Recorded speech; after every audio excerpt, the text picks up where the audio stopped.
Yes! Yes, yes, yes. We are finally here to do a live watch for The Dark Knight. I am looking forward to this. I am. Oh, so much. Let me get the PlayStation started here. This, you know, you guys have probably heard me say it countless and countless times how The Dark Knight is my favorite, not just my favorite Batman movie, not just my favorite superhero movie, but my favorite movie, period. Okay? I ain't fucking around with this movie. Um, be prepared for a 2+ hour, uh, let's put a smile on that face. Yes! Yes, bitch! Oh, I can't wait. I cannot wait.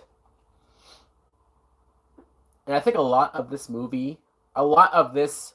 live watch will consist of me quoting.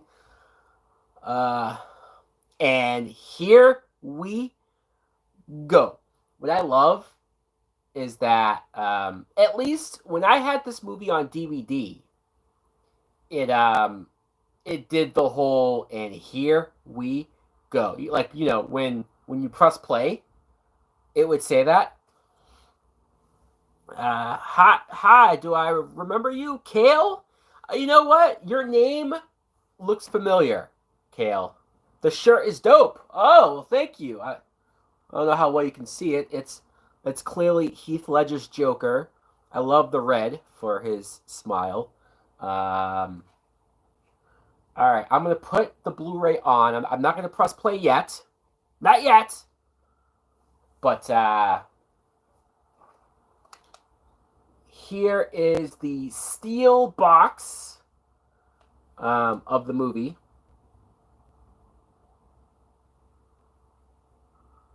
Which, I will admit this. So I first bought The Dark Knight. First time I bought it back in, I think it came out around December of 2008.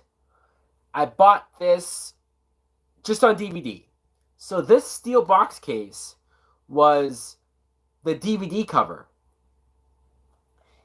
And then I was like, no, I need to rebuy this on Blu-ray. So I rebought it on Blu-ray, but the Blu-ray, it came with a case that looked like Batman's cowl. And so what I did was I took the DVD out of this case and I put the Blu-ray in it. So I'm using this steel box that was technically for the DVD. I'm using it as my Blu-ray cover. It's a little bit of a cheat, but I thought the steel box looked way too fucking cool. I had to keep it. So here we go. I'm putting the headphones in. What if, hypothetically, 2019 Joker appears in the Batman post-credit scene? Man, that's a good question. I have been thinking about whether or not they will do that, whether they will connect Joaquin and Robert Pattinson. I don't think they will do it. But if they did it, I think it was cool because, if Joaquin was down for it, then hey. We just don't know what time period the Batman movie takes place in, right? I always thought that it was going to be in the 90s. So if it is in the 90s, then I don't think that works. But if it's not, maybe they're just going for a 90s vibe. Do I know who Bully Maguire is? Who doesn't know who Bully Maguire is? Come on. What kind of question is that? I watch Bully Maguire videos on YouTube all the time. Okay, so English subtitles, even though I am listening to it, but it's always nice to see the subtitles in case there's a line that I forget or whatever.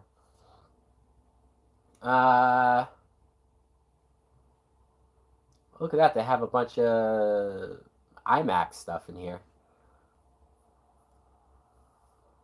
So, man, guys, I am excited. I am excited. I am giddy. I am giddy right now. As much as I enjoyed rewatching Batman Begins, and I did enjoy rewatching Batman Begins, very much so.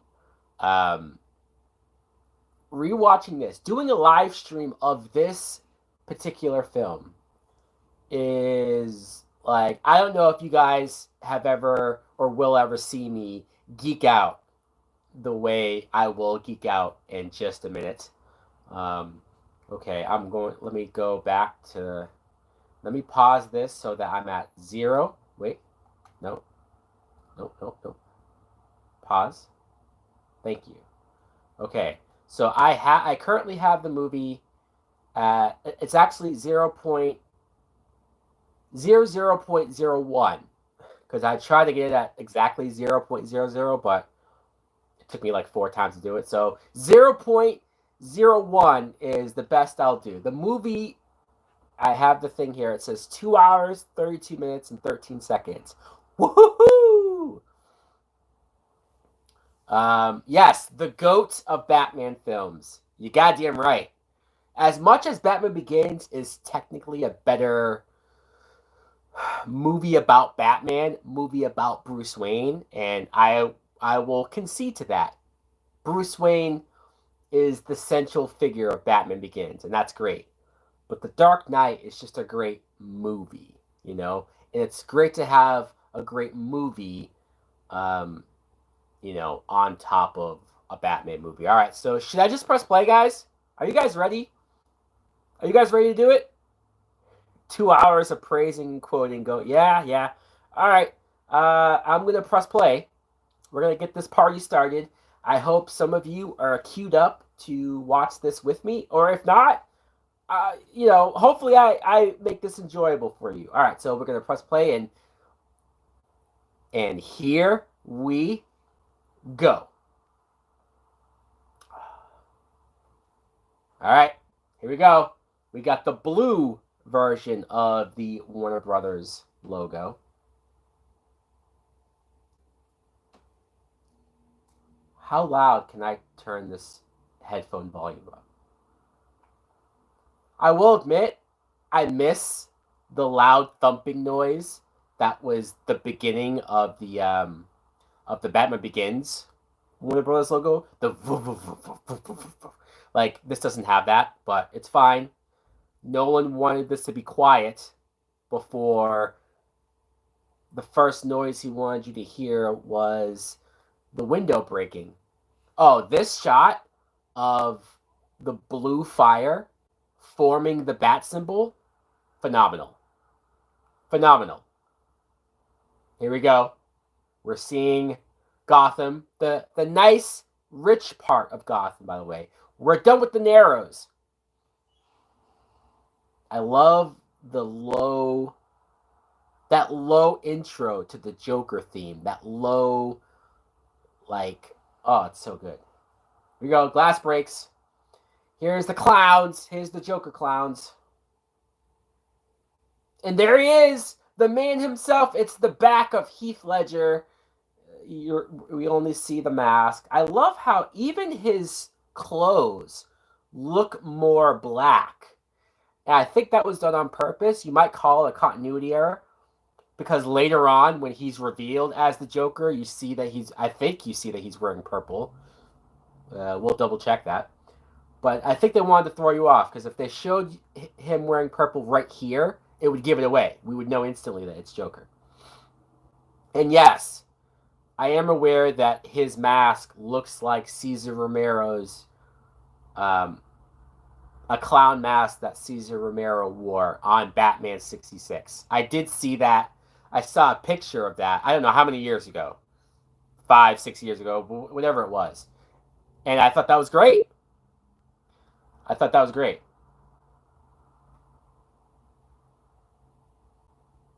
What a great way. Is this not one of the best openings to a superhero movie ever? And I'm not talking about because of spectacle. I'm not talking about because of a big CGI battle fight scene. I'm talking about because of tension. I'm talking about what Nolan was introducing with the Joker character. I remember seeing this in the theater for the first time, and the whole plan of each member of the gang killing one of them whenever they fulfilled their duties, right? Like the first guy uh, turns off the alarm, dead. Next guy opens up the safe, dead. The guy who gets the money and comes out, dead. The bus driver, no, no, no, I kill the bus driver. Okay, we're not there yet though.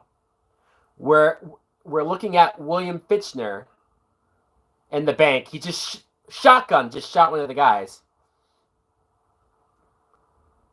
You just find it weird that nobody noticed Joker on the street. That's true. When you think about it, Heath Ledger is standing there with the clown makeup, right?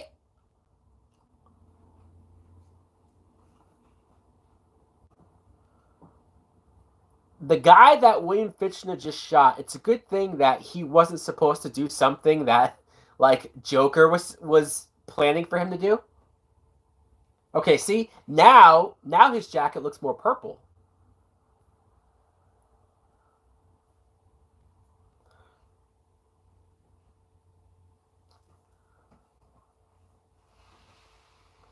It's a mob bank.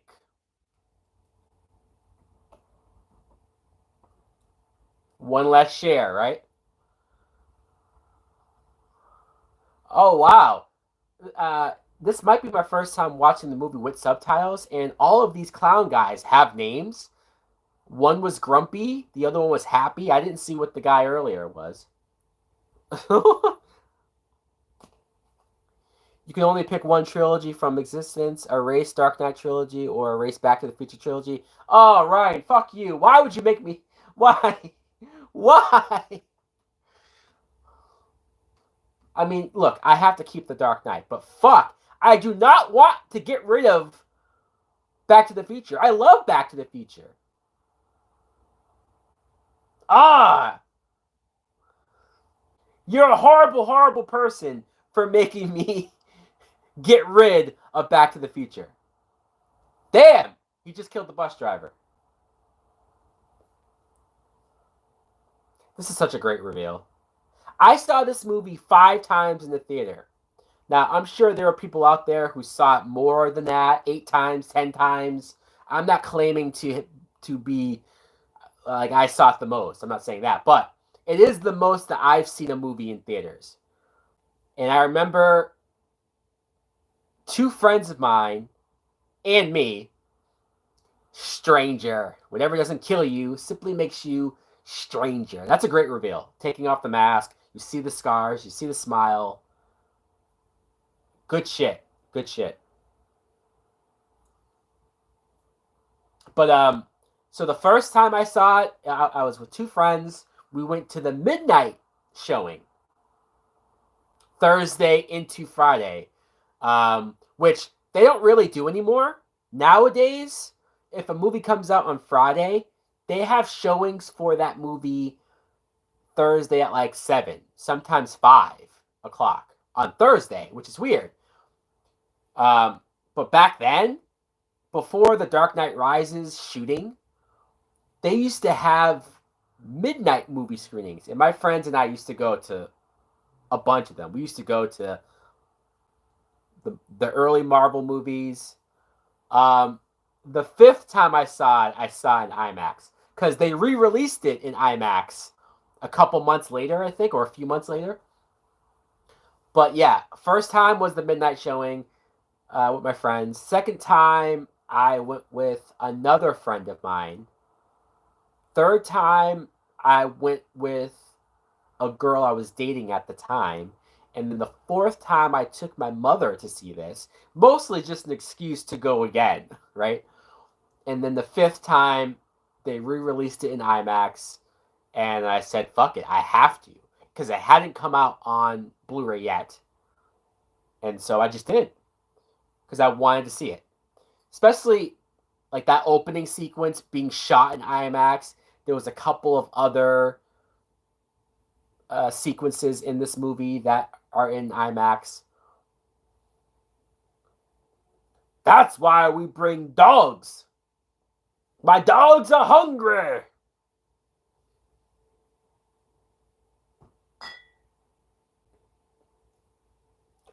Oh, buyer beware. Scarecrow. I love that Scarecrow has just been out there ever since Batman Begins and he ran off. He's been selling drugs and he's been loose for like what, 8 months or a year and a half, however long in the time period. Oh,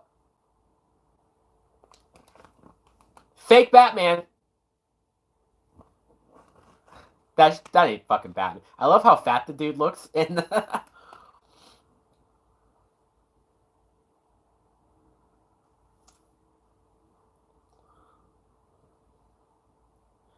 and I love that Scarecrow saw the fake Batman with guns, and he's like, "That ain't him." Now that's more like it.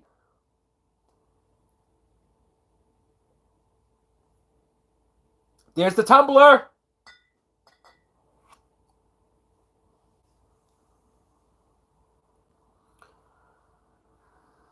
He knew. Intimidate. I love that. I love how you're seeing. I love how he uses the tumbler to distract them. There's the Batman. He's still wearing the Batman Begins costume. Yes, I've seen Stranger Things. Yes. Oh, these dogs are assholes. Does Batman punch a dog? Well, no. Okay, he threw the dog away. I think later on, Batman punches the dog. Now, what device is that? That he's ripping the side of the van off. Ooh, somebody shot him. Was that Scarecrow that shot him?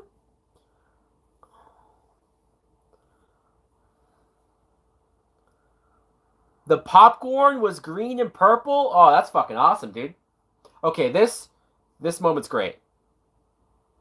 The way how he times the van, bam, crushes it, and there he is, Cillian Murphy.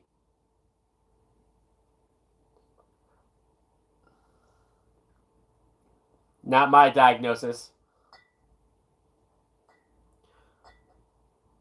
I'm not wearing hockey pads.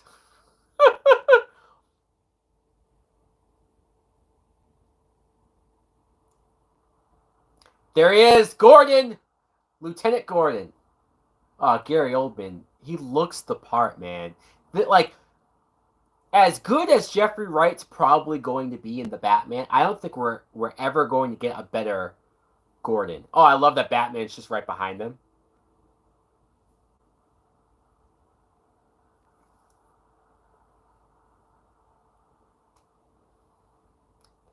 Crane thinks he's crazy? Yeah, he does. I love that line. Not my diagnosis.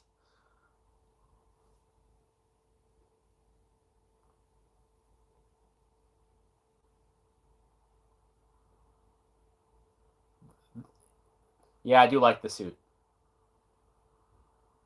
If they could have made, like, you could see that the neck, the cowl, you could see that it would be stiff, right? And he's not able to turn his, and then he disappears. Um, but I like the look of the suit. And because Wayne Manor burnt to the ground, I kind of like the idea of Bruce Wayne and Alfred living in a giant penthouse. Like, that's kind of fucking awesome. Uh, and I love that when Alfred goes to his room with food and Bruce isn't there, Alfred knows exactly where he is. And I love this substitute Batcave. It's very cool. The white, the tumbler parked right there. It looks great. I love that Bruce Wayne's just down there, uh, stitching himself. This is, you're right. This is great point. This is the only Batman film without a Batcave, and yet I don't care. I don't care. I'm not complaining. That's how good this movie is. It was a big dog.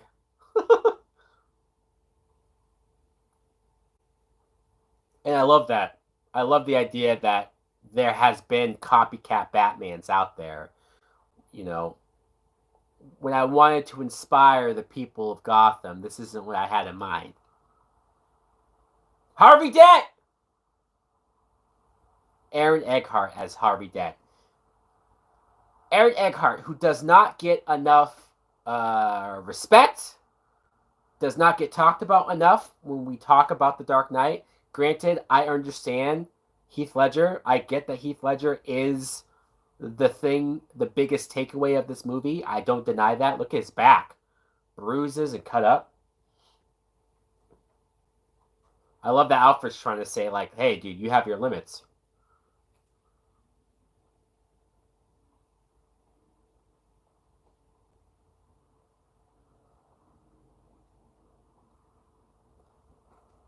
Shit.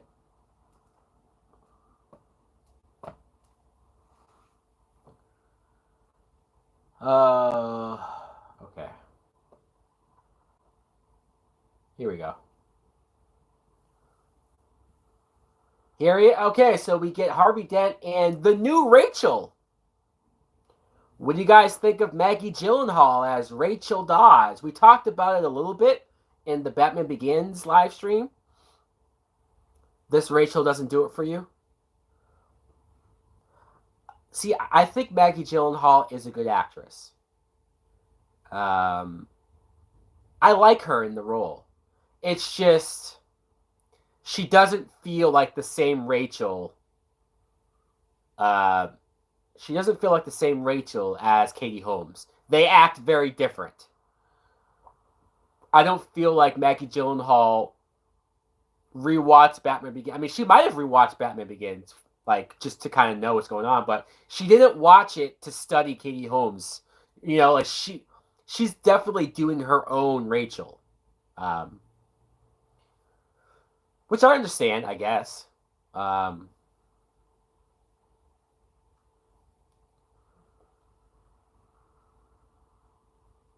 any relations to Jake Gyllenhaal? Yeah, that's Jake Gyllenhaal's sister. Maggie Gyllenhaal is Jake Gyllenhaal's sister. No, the Batcave did not burn, but the problem is that he can't. I don't know how easy it is for him to access the Batcave because of Wayne Manor being burnt. I think, I guess technically he could still be using the Batcave. I don't know.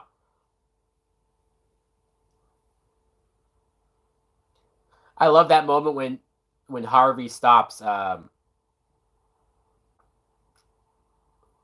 When Harvey stops. Yeah, the guy. You know what? Gotham's so fucked up, though. I'm not surprised that somebody was able to get a gun to the fucking courtroom. I like this. We're establishing Gordon's relationship with Harvey Dent.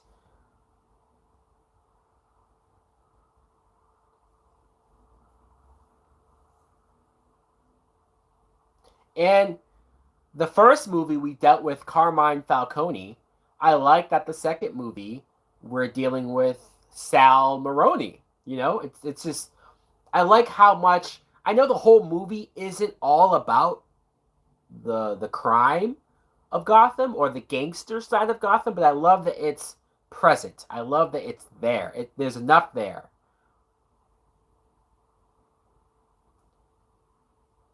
And I love that even Gordon isn't telling Harvey Dent about his relationship with Batman. Oh, yeah, faulty lighting. I don't know anything about the bat signal.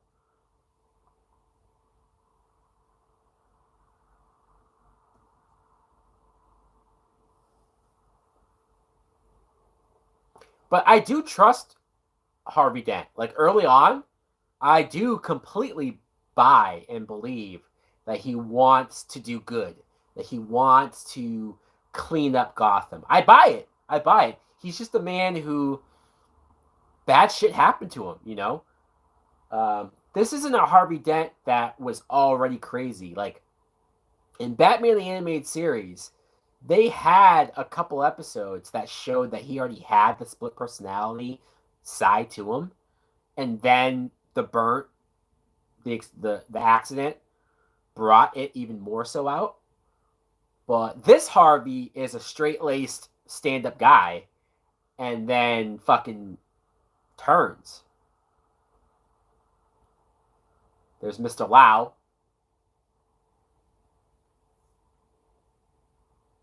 It's Morgan Freeman. I love that Bruce Wayne is at this board meeting, passed out. Oh, that's hilarious. Here's this dude.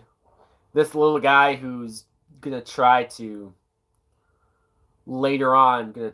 blackmail Bruce Wayne. Moron, huh?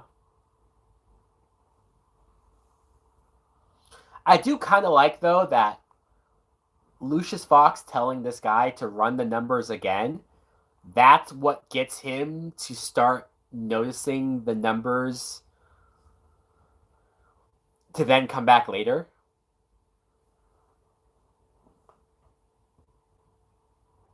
Okay, cancel the deal. I love that Bruce Wayne trusts his Lucius Fox that much. Lucius Fox is basically running the company. Let's be real here. Bruce Wayne's too busy at night. He's too much into the Batman stuff to really deal with the business side. So he can sleep through these meetings and then talk to Lucius Fox, and Fox can tell him, like, hey, this is what's going on here. You know, like, this guy seems like he might be doing illegal stuff. That's all Bruce needs to hear to be like, all right, cancel the deal. He doesn't have to ask twice. He doesn't have to look into it himself.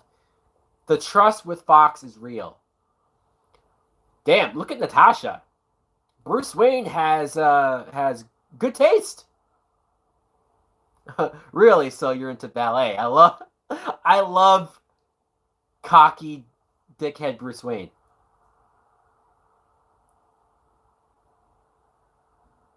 Oh, they should. I own the place. Yes. How do you not like Christian Bale? How is Christian Bale not your favorite Batman? Come on.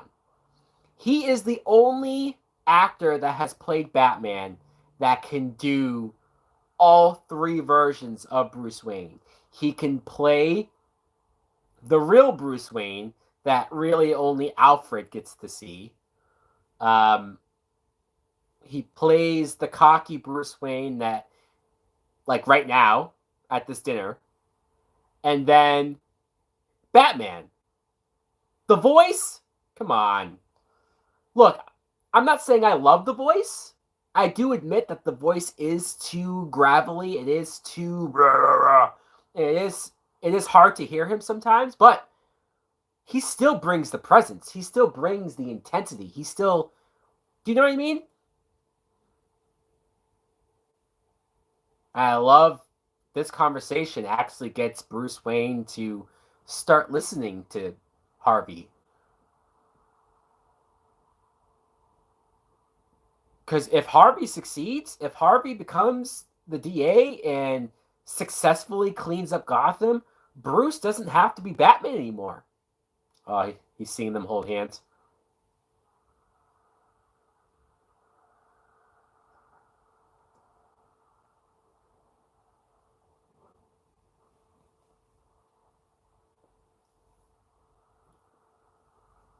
See, that's the moment where Bruce Wayne fully believes into Harvey Dent. This scene's great. All of the mob guys are having their secret meetings, but I love that later on Joker calls them out on the fact that they meet during the daytime because they're all afraid to run into Batman. Fucking genius. Christopher Nolan's setting up and establishing what the difference that Batman has made. It's the little things that you might not even think about or catch. Even Mr. Lau not even being there in person. He's on a plane, on the TV, far away because he does not want to deal with anything. Yes, this is a great scene. Great scene. He's already moved his money. We're seeing Gordon and his cops narrowly missing them. I go to Hong Kong, far from Dent's jurisdiction. See, he's also escaping Harvey Dent. It's not just Batman. Harvey Dent's doing all the stuff.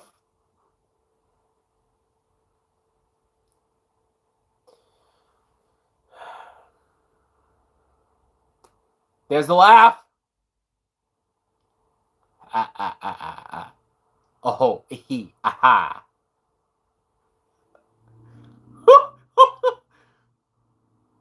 And I thought my jokes were bad. How about a magic trick? Oh, I love. It's almost like this is a second introduction scene. Bam! Ta-da! It's gone. Huh.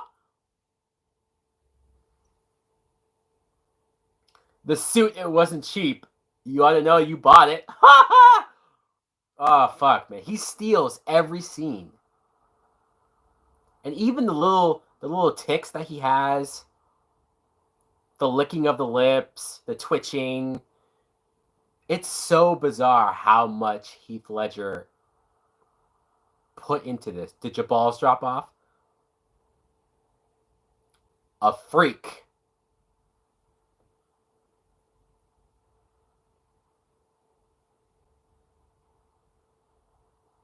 Man, I am captivated by the makeup, the performance.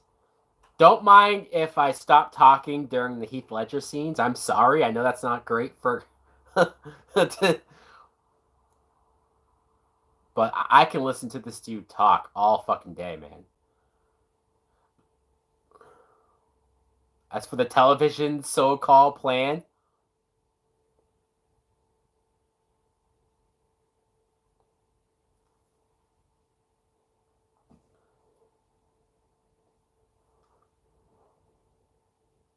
it's simple. We kill the Batman. If you're good at something, never do it for free. Half. He wants half of all their money. You're crazy. No, I'm not.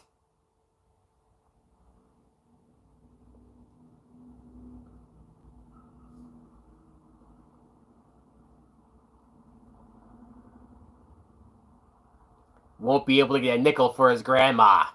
Enough from the clown. Ah, ta ta ta ta ta. Let's not blow this out of proportion. Oh, fuck. Yeah.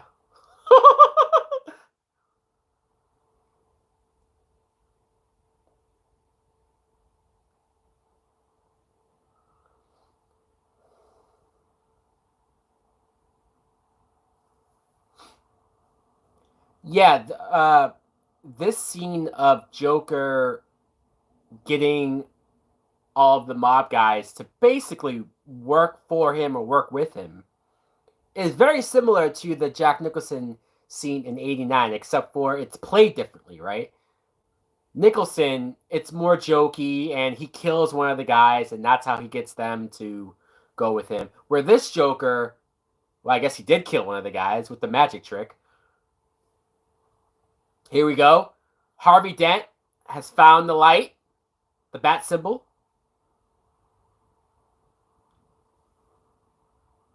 I love that Batman is just in the background, quiet, as Dent and Gordon are arguing. Maroni's got people in your office, Dent. We need Lau back. Oh, seeing Harvey Dent, Gordon, and Batman on a rooftop talking about stopping crime is stuff that dreams are made of. We've never gotten this before or since in live action. He does that. Yes! Ah, I love it. I love it. And then we instantly cut to Bruce Wayne meeting with Lucius Fox. And because any other Batman movie, you could just have the moment where Harvey Dent says, hey, we need Lau back from China. And then Batman just goes and does it. But Nolan, he's not just any superhero Batman movie maker. Nolan has us see Bruce Wayne talk to Fox, actually get the equipment, actually plan this out. Just such good shit. Such good shit.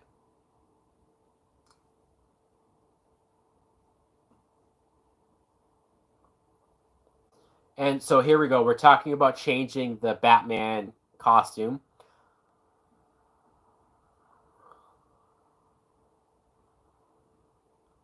Perhaps you should read the instructions first. Now, also another difference with Nolan. Any other Batman movie, he would just have a new Batman costume just for the toys, just because. No real explanation to it, right? Whereas this movie actually makes it a plot point where Bruce Wayne tells Lucius Fox, hey, I want to be able to move my head. I want to be more agile. I want to be quicker in the suit. And so it's a story reason for why his suit changes and upgrades. Oh, the ballet show is on. Billionaire takes the entire ballet with him on the boat. I love it. I love it.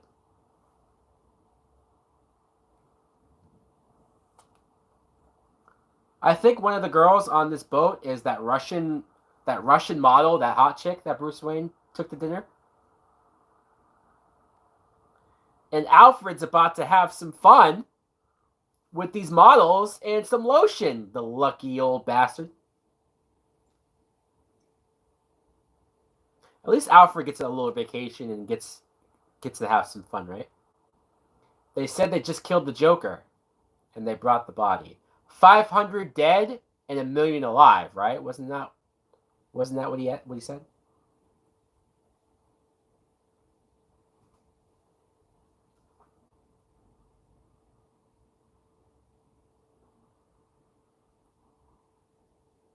Oh! Do you know how many times I had to watch this movie to even notice that Joker stabs the two guys on the side of him as he gets up? So good. My father was a drinker. This scene's great. Especially because when you're watching this movie for the first time, you're genuinely thinking, oh, this is his origin. This is the backstory of this Joker. And you buy it. You believe it. And it's a compelling story. It's a sad story of his father being abusive, beating his mother. Why so serious? That's...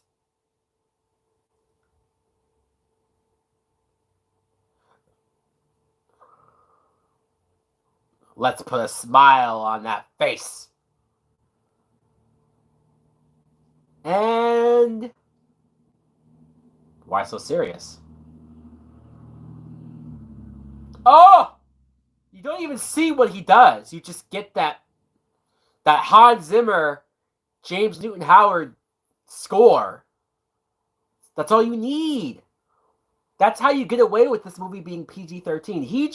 He probably just slit his throat. But yeah, Michael Jai White, dead. He gets what? 2 scenes, dead. Aggressive expansion. I love this. Make it fast. I love... That's pretty sick when you think about it.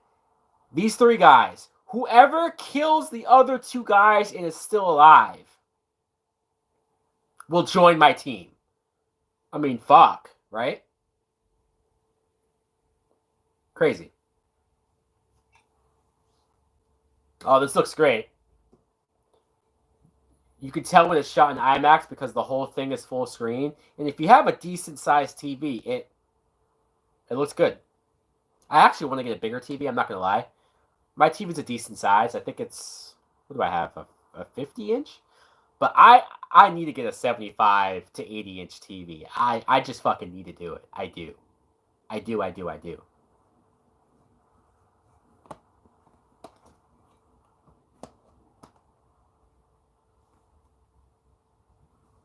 We do not allow cell phones in here. Sorry, forgot I had it.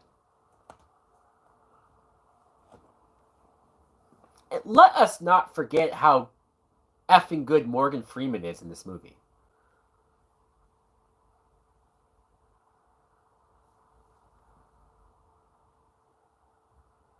A simple phone call would have sufficed. Just accidentally wasting it.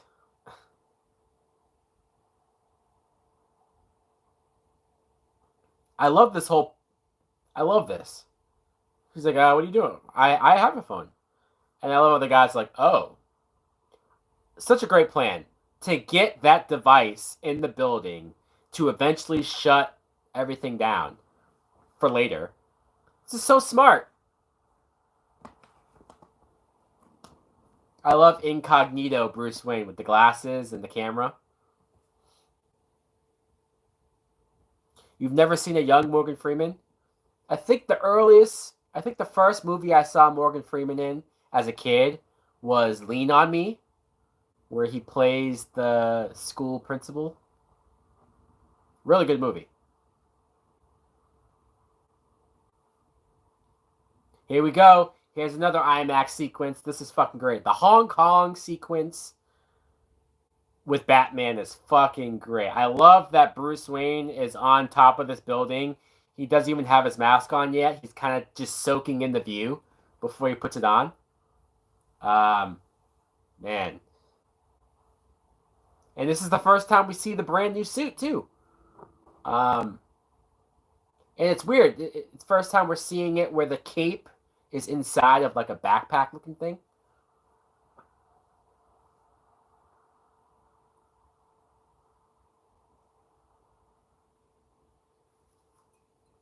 Man, this looks so good. That Hong Kong setting looks so good.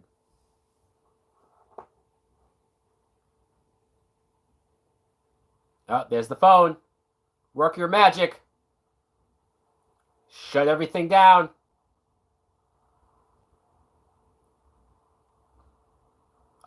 This scene is... this is so good. This might be the most Batman scene. I know we had this scene earlier where he catches Scarecrow, and that's a great scene, but this scene feels the most Batman catching a criminal, you know? Shutting the power of the building down, breaking into the window. Well, here you have him gliding first. How fucking great is this? How good does that look?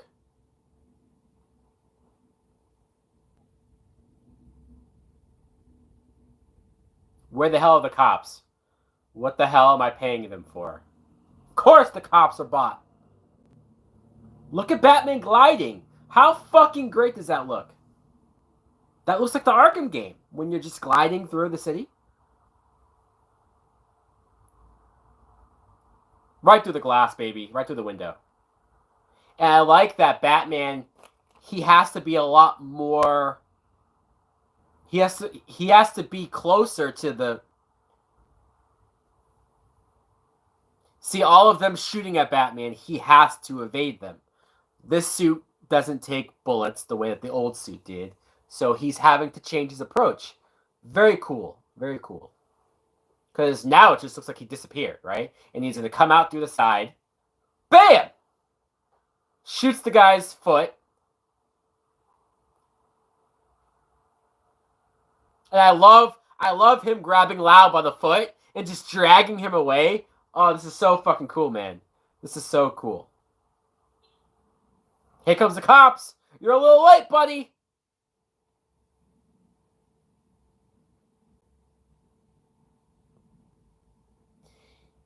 He Kaboom! I love the explosion happens behind him. Batman just completely no-sells it, doesn't react to it. I love that he has the sonar parachute to collect the plane. This is so fucking good.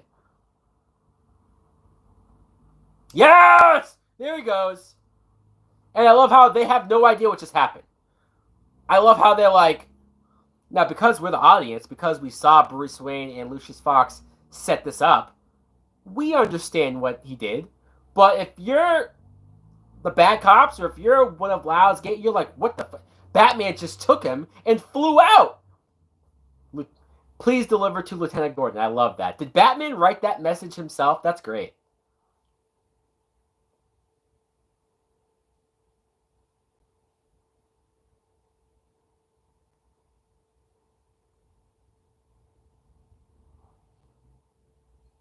See, and I will say this about Maggie Gyllenhaal. I think she's very good in this scene. Her working as, her interrogating him. I don't know if Katie Holmes could have pulled this scene off better. Do you know what I mean? I think Maggie Gyllenhaal does a scene like this better. I think she does the scenes when she's in court with Harvey Dent. I don't know if Katie Holmes could have done that better than Maggie Gyllenhaal. Does that make sense?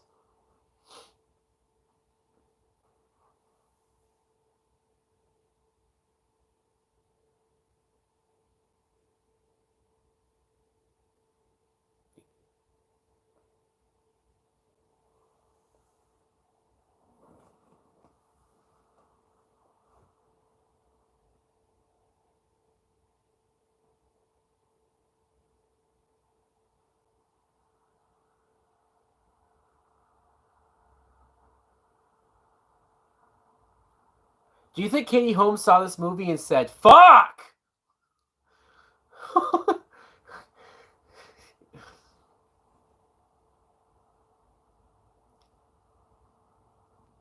I don't trust them. I don't trust them here. I like how Gordon is accusing Dent's office of being corrupt.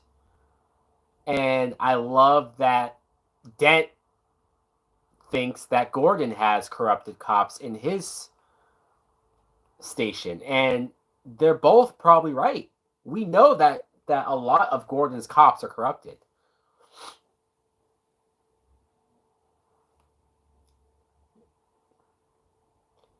For those of you who don't know, the actor that plays Sal Maroni is Eric Roberts, Julia Roberts' brother.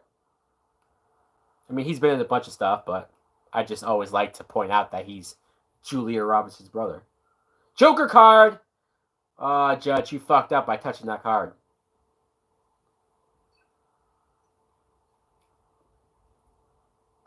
Look at all the people that they arrested. I love it. 549 criminals. Holy fuck.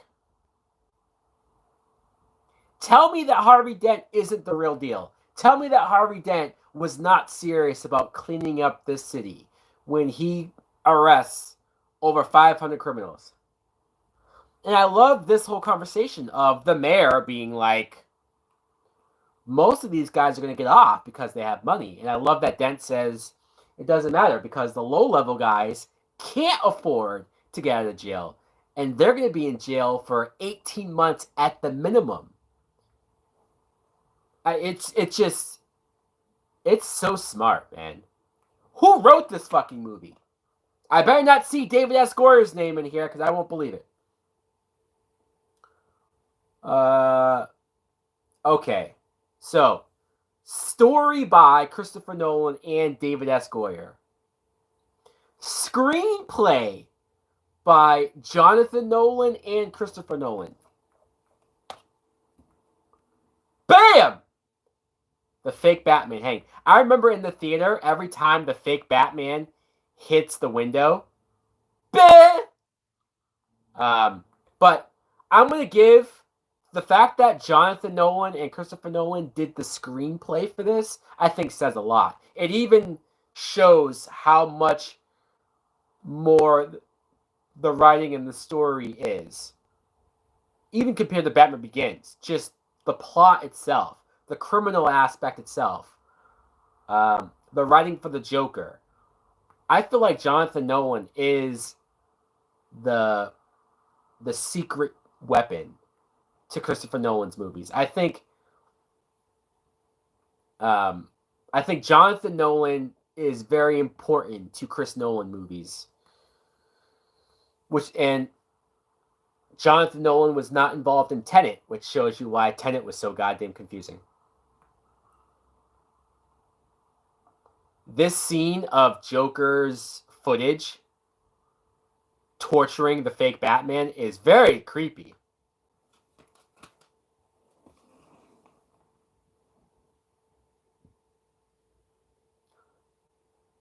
Damn, the moment when he says, "Look at me."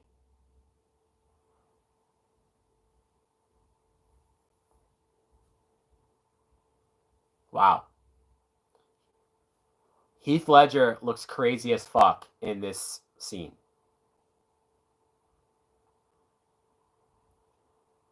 I'm a man of my word.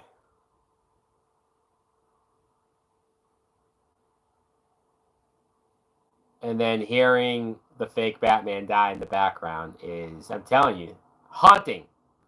The idea of Joker recording himself on a camera and sort of announcing to the city that he's going to kill somebody every time Batman doesn't take his mask off. I've seen so many other things copy that. Joker recording himself on camera. I remember Gotham did it. I think one of the video games did it. Like, oh, you have no idea. Any psychotic ex-boyfriends I should be aware of? I love that even Alfred is kind of jokingly admitting that Bruce Wayne is a psychotic ex-boyfriend. What an entrance! What an entrance for Bruce Wayne. Helicopter with how many models? 3 models! So we upped the 2 models that he had in Batman Begins. Now he has 3. Come on. Bruce, the fake cocky Bruce Wayne is done so well. Very believable.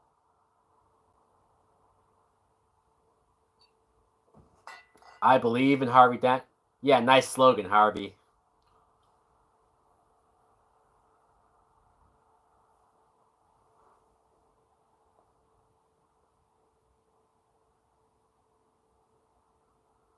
But I do love how when he says I believe in Harvey Dent, he is being genuine. He is being sincere.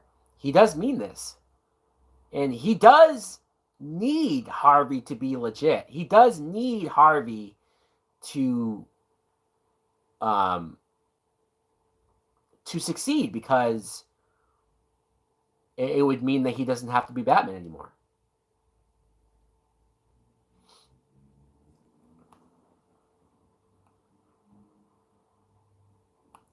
He's not making fun of him.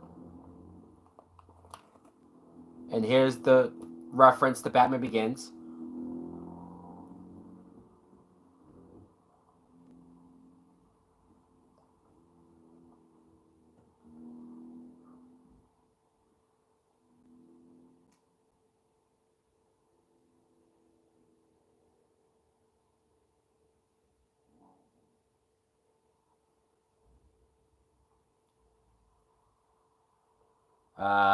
Awkward. Mind if I borrow Rachel? You know, my girlfriend?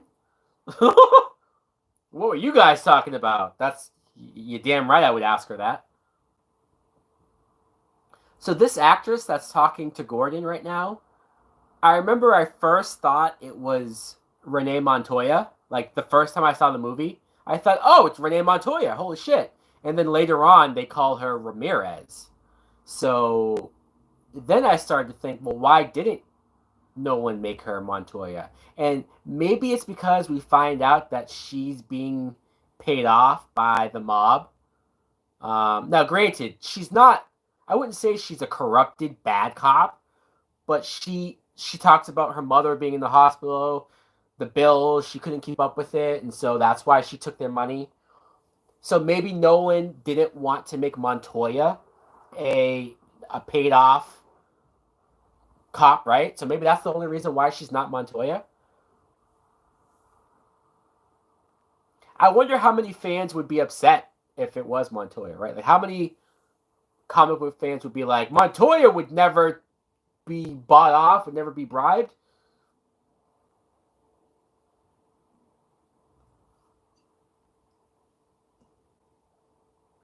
And you can tell by the way Maggie Gyllenhaal looks at Aaron Eckhart that Rachel is into Harvey Dent. Like, this isn't just some guy that she's she's seeing as a backup, or that she's keeping herself busy until Bruce Wayne is ready. Like, I totally buy that she's into Harvey, but I also can see the conflict in her. As much as she likes him, what's your answer? We don't know yet, but we later know that he asked her to marry him. And her saying, I don't have an answer, that's still her struggling with her feelings for Bruce. Very subtle side plot, but it's someone else, isn't it? Oh! I love Bruce Wayne going up and just choking Harvey out. Up! And the judge blows up. And I love all the Joker cards that are going to come out of the... so good. The commissioner just drank some bad alcohol. They've come for him. A lot of people don't notice. Bruce Wayne is talking to Rachel. He's not wearing the Batman costume, but he's using his Batman voice when he says they've come for him. Like, he's Batman in that moment, even without the costume. Again, subtle. I love this scene. Where is Harvey Dent?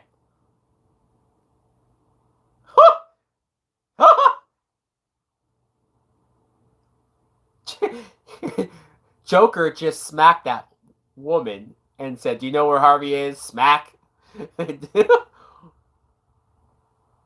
You could tell that none of these extras had no idea what Heath was going to do. You could tell that that's just him. Was this guy just getting a blowjob? Like the door wasn't even locked or closed. We're not intimidated by thugs. You remind me of my father. I hated my father. Here you go. Rachel is showing her I'm not afraid attitude that Katie Holmes did have.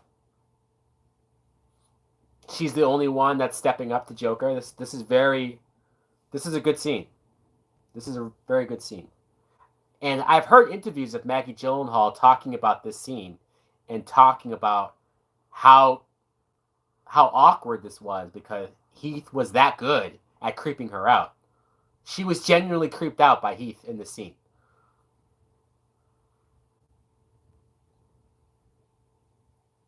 And we have a different backstory, so I had a wife.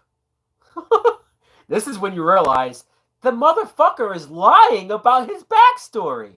And the people who felt bad about his father's story are upset because now they've been played, right? And people like me go, oh, well, thank God he was lying about the father's story. We don't have a Joker backstory. I love it. I love it. So I stick a razor in my mouth and do this to myself. So I do think there probably is some truth to all of his stories. Like, he probably did have an abusive father, but he just changes the shit, you know? Then you're gonna love me. I do like his Batman voice. I don't love the Batman voice, but I do like his Batman voice. I mostly just like how completely different it is from his Bruce Wayne voice.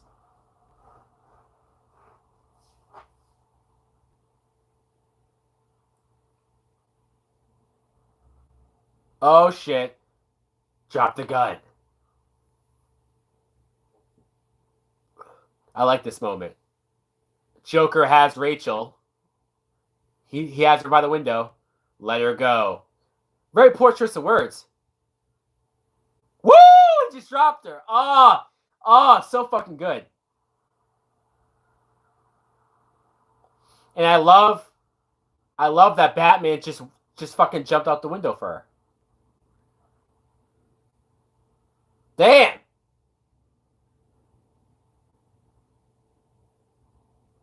Wow.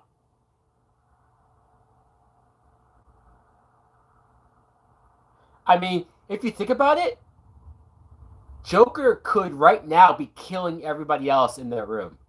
And Batman didn't, not that he didn't care, I don't want to say he didn't care, but all he thought about was saving Rachel. That scene illustrates how much Rachel means to Bruce Wayne, Batman, and what he would do for her. And so her death later,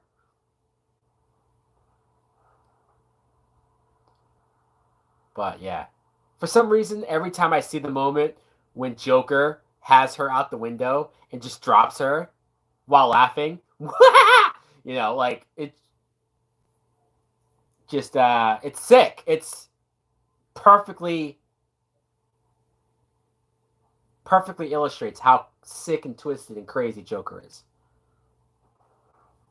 Great moment. Michael Caine telling Bruce Wayne this story about how crazy Joker is and how he doesn't understand him. This is so good. It's almost like the scene in Dark Knight Rises when Michael Caine's trying to warn Batman about Bane and trying to tell him that Bane is fucking next level. Look at the ferocity. Look at how fucking fast he is when he fights. This is him warning Bruce Wayne how fucked in the head Joker is and how you can't outsmart this guy. You can't plan for his actions because he's unpredictable. He will just cause chaos just because. This is so fucking good! And I also love a little backstory into Alfred's past. The fact that, was Alfred a military guy? Was he a mercenary? Like, what job is he talking about, right? Where they were going after a guy that's still, again, we don't need to know, but it's the subtlety.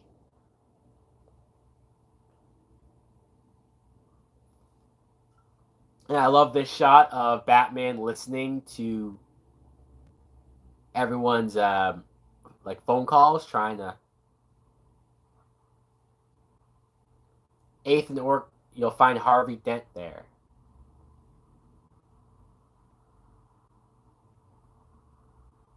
Man, this movie, guys, this movie. Check the names. Was it Richard Dent? And Patrick Harvey Dent. It's a message. It's a message that Harvey is on his target list. I love this moment. So Ramirez was arguing with Gordon about letting Batman in the crime scene. I love that Gordon's like, fuck off, Ramirez. Batman gets in the room. Batman investigates first. I fucking love this. I love that Batman and Gordon are at the point in their relationship where Gordon trusts Batman even more than his own people, which, yes, Joker's next victim is the mayor. And for people who say that Batman does not do detective work in The Dark Knight, what do you call this scene? What do you call this scene?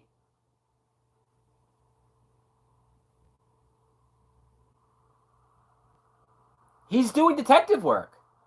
Now, maybe more people want like an entire film to be more of a detective movie. And I think that's what we're going to get with The Batman.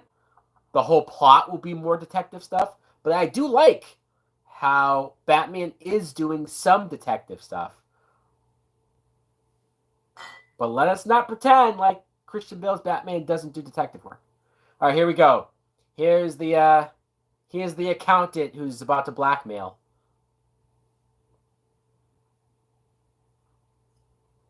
And I love Morgan Freeman. At first blowing him off, but now like, huh. Now he's listening.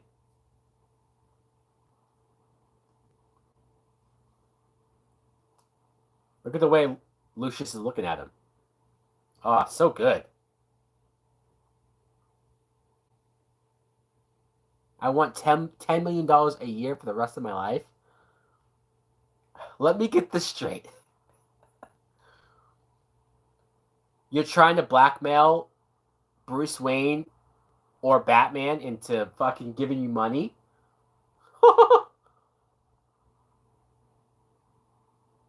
And your plan is to blackmail this person?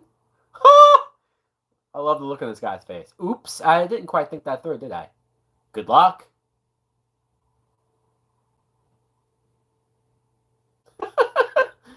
I'll just take that. Oh no, keep that. I love that even though Lucius Fox was caught off guard for a second, he still was like, you ain't gonna do shit. Let's be fucking real here.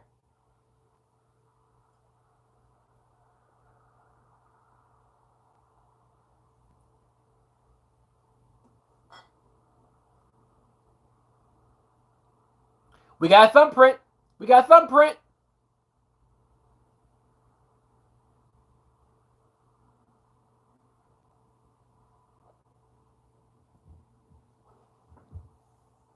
Now this is so the first secret that Bruce Wayne keeps from Lucius Fox is that he's about to use Fox's tech to create the sonar thing.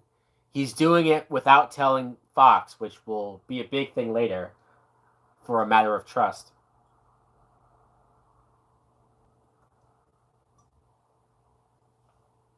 Melvin White.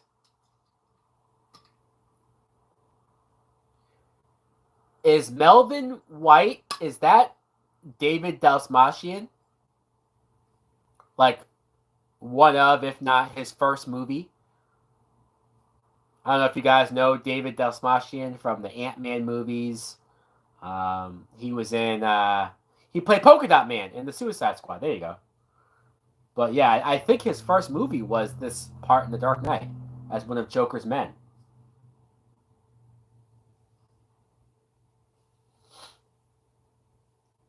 This is so good. So this is the funeral or the, not funeral, but like a ceremony, a public parade for Commissioner Loeb, right?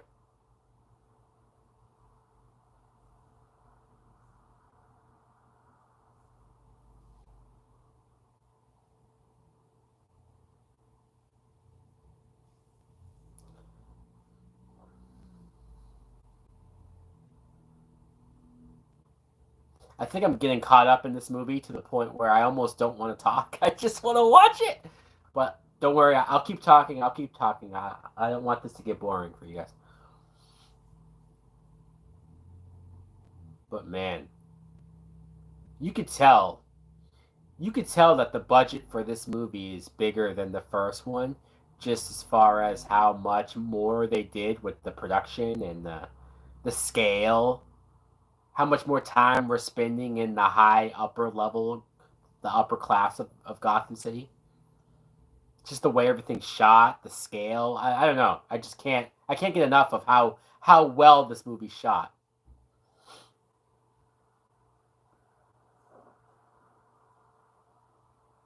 And this slowly getting louder noise that goes along with the Joker, the escalation noise, it's so good.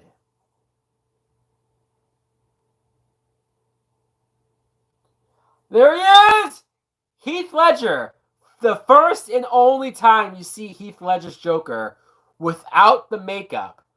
It's very weird because he looks like Heath Ledger, right? But when he wears the Joker makeup, he doesn't look like Heath Ledger, really. He looks like a completely different guy.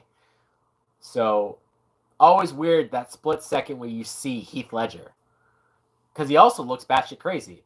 Now, this moment, I remember the first time I saw this, I thought they really killed Gordon. And I was going to lose my fucking mind. If Gordon was really dead there,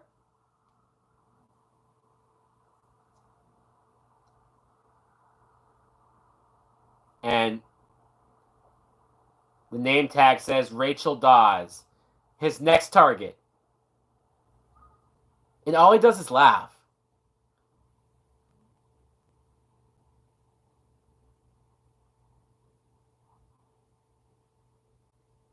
And this is where we start to see Harvey Dent unravel. This is where we start to see Harvey Dent, you know, the darker side to him. Cops are telling Barbara, Gordon's wife, that he's dead. Now, I like that they at least said, hey, go play with your sister. So Gordon does have a daughter, in case people were pissed off that Gordon only had a son and not a daughter. Okay. You do see a moment of Batman crouched on Gordon's porch, like in the first movie. Yeah. Batman's not going to meet with.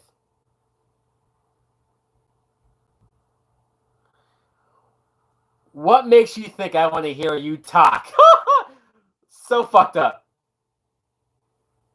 This scene of Batman going through the nightclub and kicking everyone's ass, so fucking cool, man.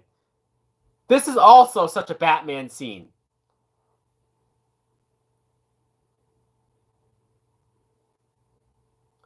I don't know. I love seeing Batman in the dark, just fighting all these guys to get to Eric Roberts. Ah, I love it.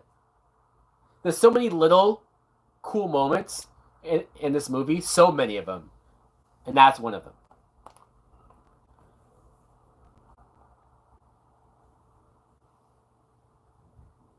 I love this moment. Yeah, could you imagine being in that club and you're seeing Batman, like if you're across the thing and you're seeing Batman just take out a line of people? Um, I love that Harvey Dent calls Rachel and says, "You got to get the fuck out of there." And Rachel's saying, "No, these are Gordon's people. They're fine." And I love that Dent saying, "Gordon's gone.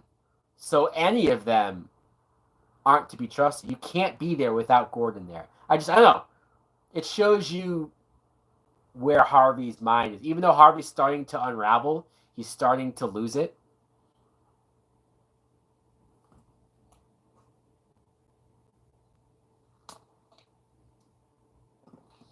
I'm counting on it. And he drops him. Oh, breaks his ankles. Where is he? Friends. Have you met this guy?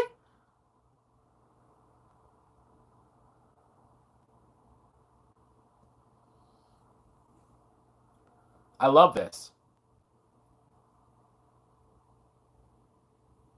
Take off that mask.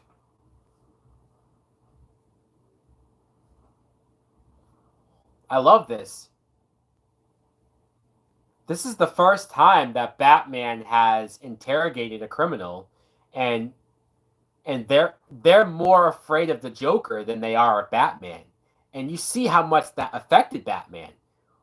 He's never had a criminal say, like, as scary as you are, Joker's fucking worse. Nobody's going to cross the Joker for you. That's fucking deep, man. That's heavy.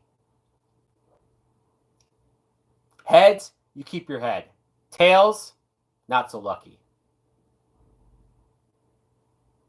And I love that because we don't know about the two-headed coin yet, this genuinely looks like Harvey Dent has snapped and he's lost it.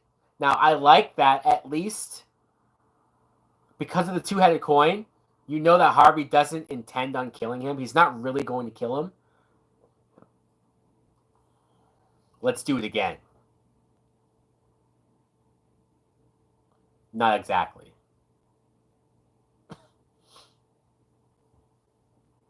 Oh, Schiff Thomas. That's his name.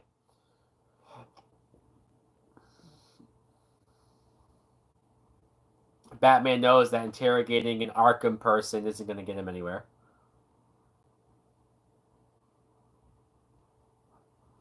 And I love that Batman's telling Dent, you can't fucking be doing this. Everything that you've done would be undone. Wow. Wow. Wow. And him saying Jim Gordon would have died for nothing. I remember being so broken hearted over the idea of Gordon being dead. You can't get in! Because when you see what level of movie this is, I didn't put it past Nolan to change things up, to shock you, to surprise you, and to kill Gordon off. Granted, if he had killed Gordon off, I'd be a lot pissed. But the movie was going in such dark directions that you could almost buy that the Joker kills Gordon and it changes everything. You know, it's not the craziest thing. Um, you know, but thankfully it was just a fucking trick. And I like that when Harvey told Rachel to go to the safest place, Rachel said it was Bruce Wayne's penthouse, and they kiss. Yeah, she's taken there, Bruce. Now, granted, he doesn't sleep with her, which shows how much like respect he has for her, right? But he does care for her tremendously.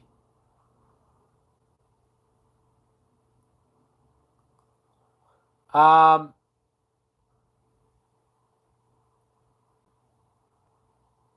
yeah, I mean,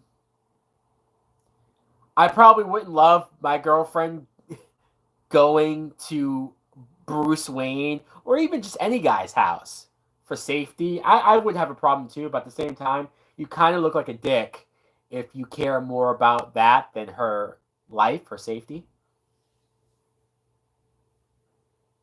And I like that we're seeing Bruce Wayne was serious about turning himself in. This wasn't bullshit. This wasn't a plan. He was burning all of the stuff that can link Batman to Alfred and Rachel. And and he was willing to go to jail. It's kind of crazy. I think what Eric Roberts said got to him. But I did Blade tell you.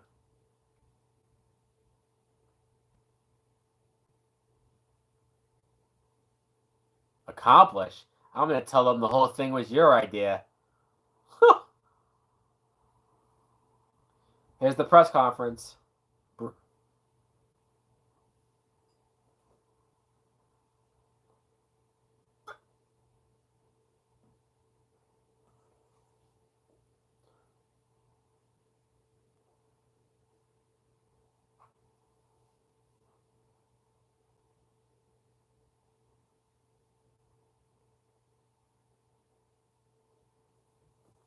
Damn. I do like how much Harvey Dent kind of appreciates Batman. Like, Harvey kind of defends Batman. Like, subtly defends Batman.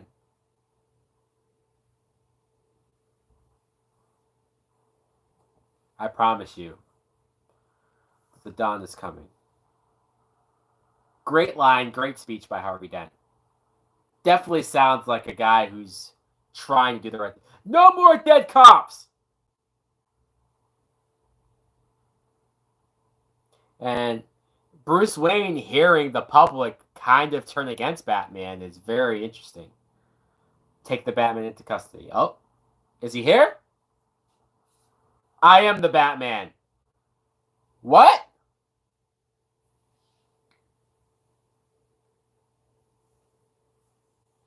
And Rachel's like, what the fuck? I like that Harvey Dent sort of concocted his own plan. Right?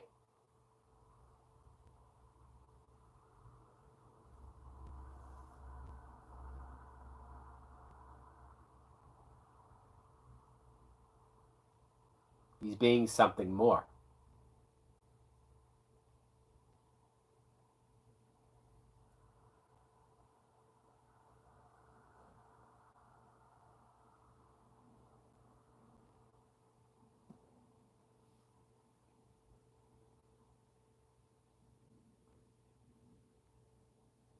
It's not sealed. She basically just gave him permission to read it.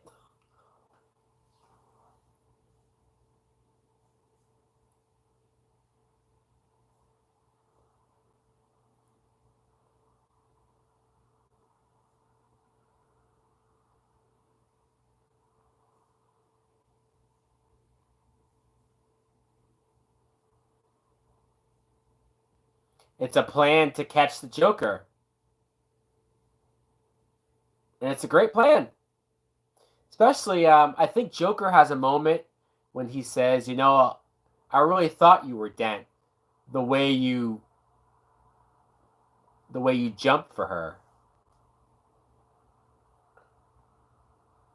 The idea of Harvey Dent being Batman isn't the craziest idea ever, right? It's viable if you're not in the know.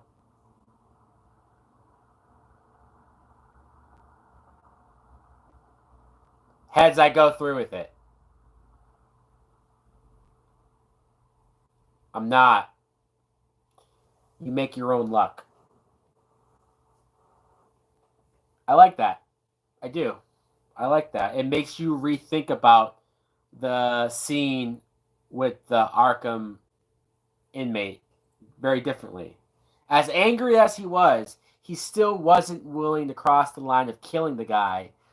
Yet, obviously, after the accident, that all changes. Oh, Joker just killed that Black Hawk out of nowhere. You see how quick he was with that gun, that shotgun? Goddamn!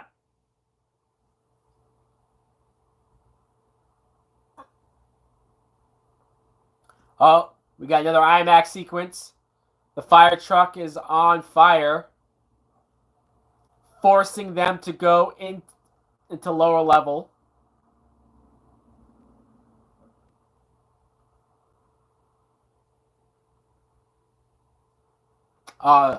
This is so good. This scene is so good.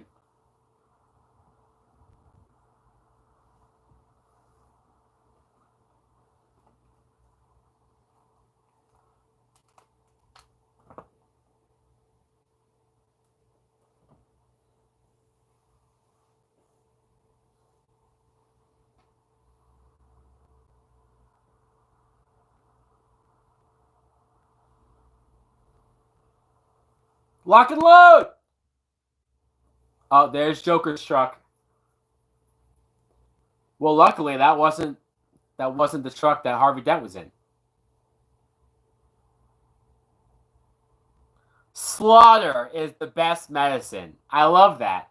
I love how just adding an S on laughter completely changes the meaning of that sentence.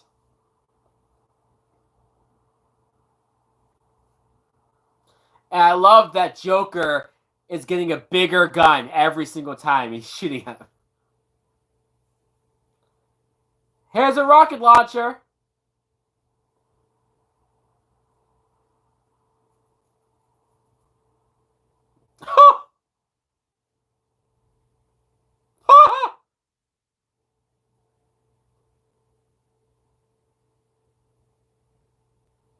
Oh! There goes the cop car.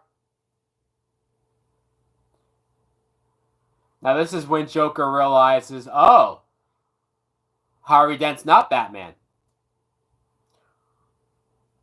BAM! The tumbler, baby! This is the last time we see the tumbler, by the way. I'm gonna miss the tumbler.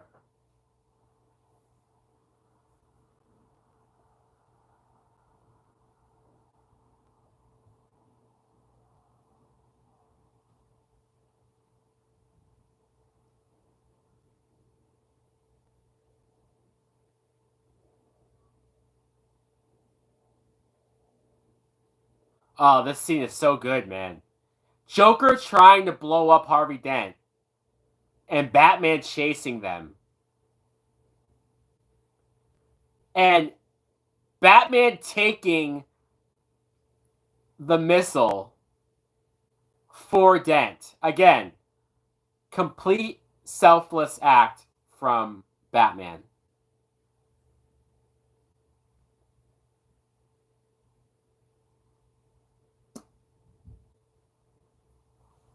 Man, the tumbler just blew up.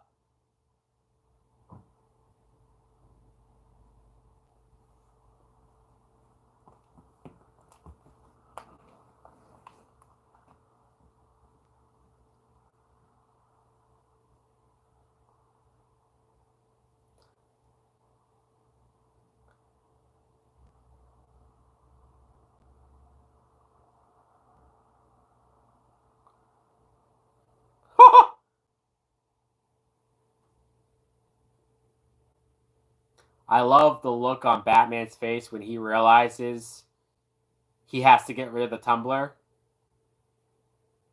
There is a part of him that's like, damn. Goodbye. And self-destruct. The tumbler is gone. Officially, it's gone. I mean, could he not have brought the tumbler back to fix it up? But the Bat Cycle, the Bat Pod, it does look amazing. It does look fucking cool as shit. And the way how his cape is blowing behind him.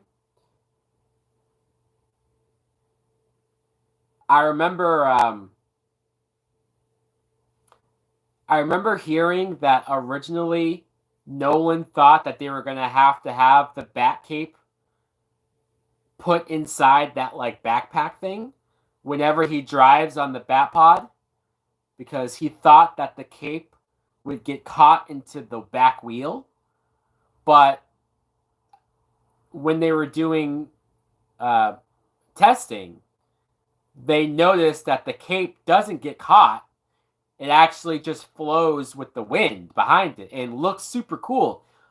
To hear Nolan say how cool the cape looked flying behind him on the Batpod, very cool to hear. Even he geeked out a little bit. And Joker laughing maniacally as he's driving in the truck is so sick. Batman driving through the mall on the Batpod, great as well. See, Heath Ledger developed such a creepy laugh for the Joker. Very different.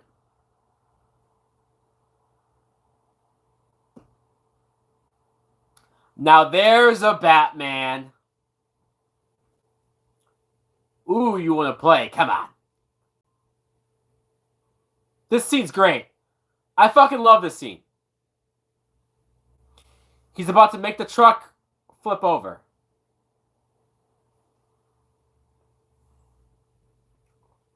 Oh! Boom!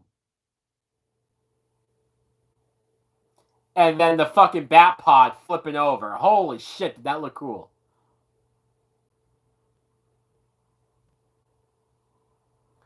And the fact that that was a practical stunt. No CGI at all. Nolan really lifted that truck up like that. And the shot of Joker coming out of the truck and being all disoriented. Come on, I want you to do it. I want you to do it. Hit me!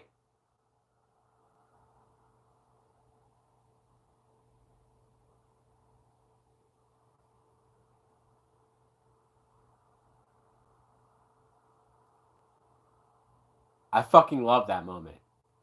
I love that moment for so many reasons. One, it's Joker saying, come on, I want you to kill me because I know you have a rule, and I know if I get you to kill me, it will corrupt you. It will destroy you. It will change you forever. There he is. It's Gordon.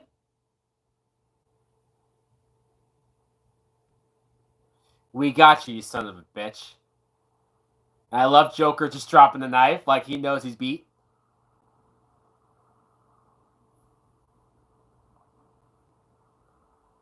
So even Harvey didn't know about Gordon. I wonder, though, did Gordon and Batman have that planned at least? Saving my ass. So the people know that Harvey isn't really Batman. Okay. I got a date with a pretty upset girlfriend. And the look on Ramirez's face when she knows what she just sent Harvey to do or where to go. But I love that moment because, like I said, Joker wants Batman to kill, to corrupt him, to change him, right? But I also love the fact that you could see how angry Batman is as he's driving. Like, Batman wants to kill him. He wants to run him over. And at the last second, he swerves. At the last second. It's just, again, so many layers to it. And it's kind of sort of a reference to the 89 scene when the Bat plane is flying at Jack Nicholson and shoots at him and misses him. But, again, it's a better version of that. Commissioner Gordon, it's official! Gordon just got promoted. I love that. People clapping for him. I remember in the theater, every time I saw this in the theater, Joker clapping. I remember in the theater, every single time, Commissioner Gordon, that line got a huge applause. And who would have thought the old Batman movies, who would have thought in the old Batman movies that people would have given a shit about the moment when Gordon becomes Commissioner Gordon? But this Gordon, we care about this Gordon becoming commissioner because we followed this Gordon's journey. We followed him ever since he was a sergeant. Technically, when he was just a police officer, when he was, looking over Bruce. He was protecting Bruce as a kid. So we followed him become a lieutenant, now become a commissioner. We saw that journey. Again, you're going to hear me say this a lot. Genius! Magnificent! Magnificent! That's my collector impression there. And we're about to see my favorite scene in this movie. It's not action. It's not big spectacle. No, right now it's Gordon and Joker. But we're about to see Batman and the Joker in a room together, talking. That's my favorite scene in the movie. Just them talking.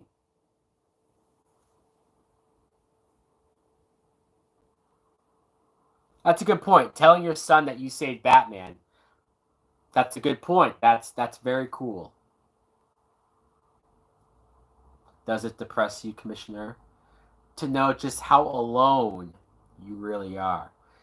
Very creepy, the way how Joker is.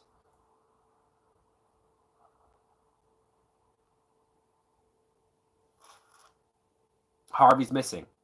What's the time? Depending on the time, he could be in one spot or several.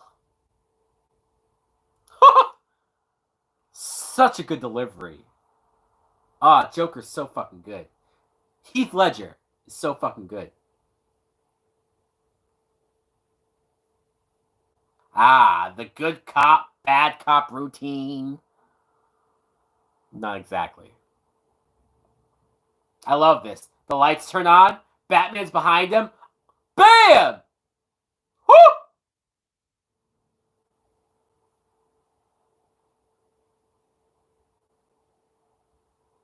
See? You wanted me. Here I am.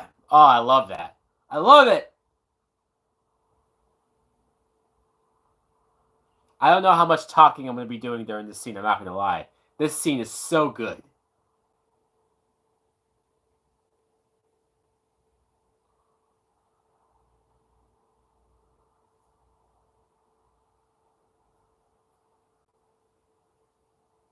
You change things forever. I don't want to kill you.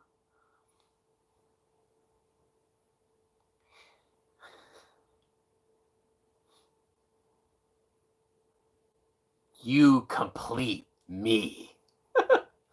Nice Jerry Maguire reference.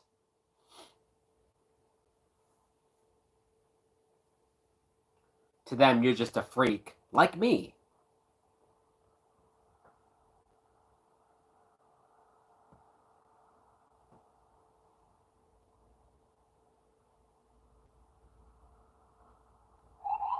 Wow.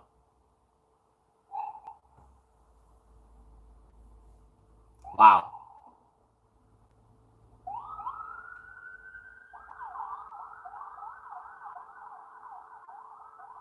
Joker's spitting some facts right now, dude. I'm not a monster. I'm just ahead of the curve. And this is where Batman loses his shit. Seeing how pissed Joker gets Batman. I have one rule.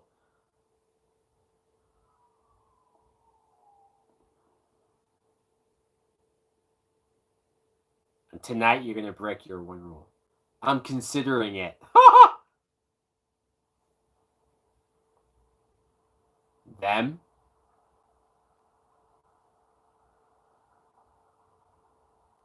The way you threw yourself after her. And then Batman's gonna lock the door. Look at you go! And then the noise, the score, the Joker score. Does Harvey know about you and his little butt? Where are they?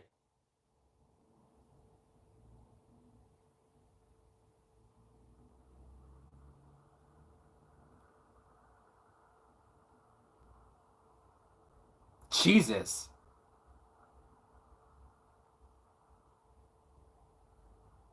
Batman punching him and Joker just laughing every time.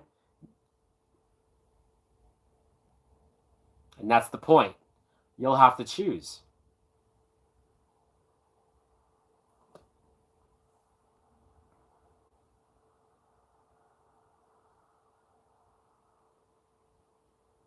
I love that Joker purposely gave them the wrong addresses. I love it. Because how different would things be if Joker gave them the correct address, and if Batman went to go save Rachel, did save her, but Harvey died? Like, how different would that be? But Joker already realized that, like, Batman and Rachel are a thing, or that there is something there, and so that's why he did that. You could tell even the way that he's thinking about it as he's telling them. You could tell now, after the fact, that he's switching the locations. I want my phone call.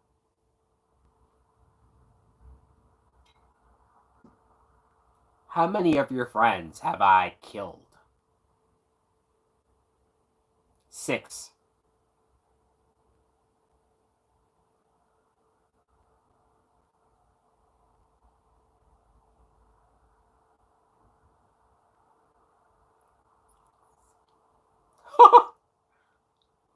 Can we also take a second to appreciate when Heath Ledger was first cast? I don't know how many of you were around as far as keeping up with the internet and the movie news and all of that stuff, but how many of you remember when Heath Ledger was first cast as the Joker? How many people were pissed? How many people were upset? How many people thought, no, Heath Ledger, the Brokeback Mountain guy, really? A Knight's Tale? That guy's going to play the Joker? Oh, this is going to suck. He's going to be bad. This is going to be a lame Joker. Blah, blah, blah, blah, blah. And then that first teaser, where you don't even see a single frame of the movie, All you do is you hear his voice, you hear him talk, you hear his laugh, and even that shut people up. The picture of Heath Ledger's Joker with the scars, all it showed was his white face with the scars. And I remember people going like, "Holy fuck!" I remember people saying, "This is gonna be dark," and I think that's what sort of won people over. And then the trailers, the actual trailers, that's what made people say, "Holy shit!"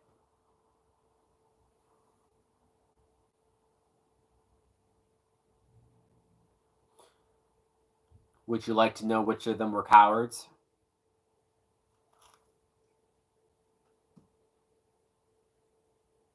Damn! You questioned the casting? I appreciate your honesty. Because I know people now, because of how beloved Heath Ledger as Joker was, a lot of people won't admit to being upset about his casting. But it's true. A lot of people were. I I didn't hate it. I'm not gonna pretend like I knew he was gonna be this good. I at least said I want to give him a chance, or I want to see. I want to find out for myself. I wasn't out there tearing it down.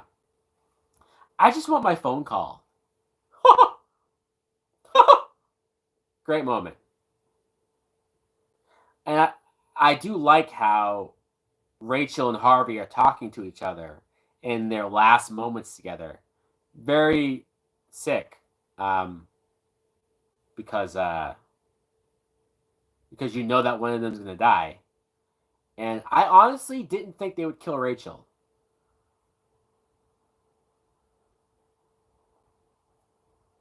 A lot of it is because a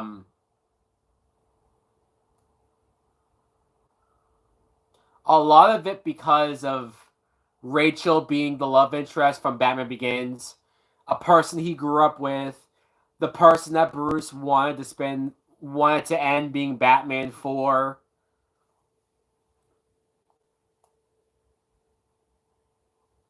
And I think Rachel's the first love interest in a Batman movie that they kill.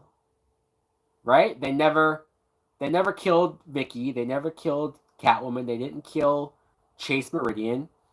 They killed Rachel. And see, Maggie Gyllenhaal. I don't know how Katie Holmes would be in this moment when just the look on her face when she realizes that Harvey was saved and she's probably going to die. Very good performance. Someone, boom! And then just like that, Rachel's gone. And there's the fire. And Harvey's face is burning.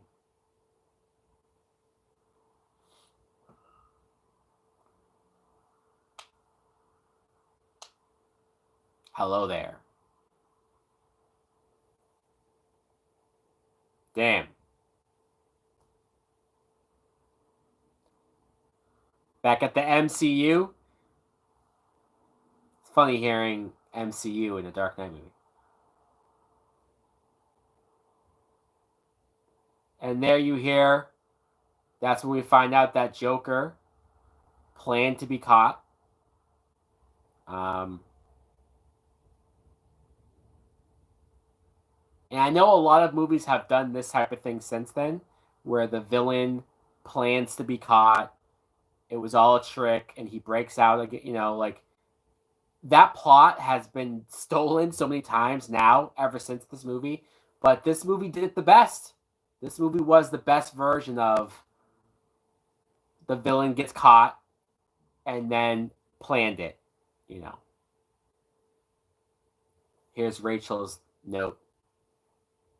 Rachel! Rachel!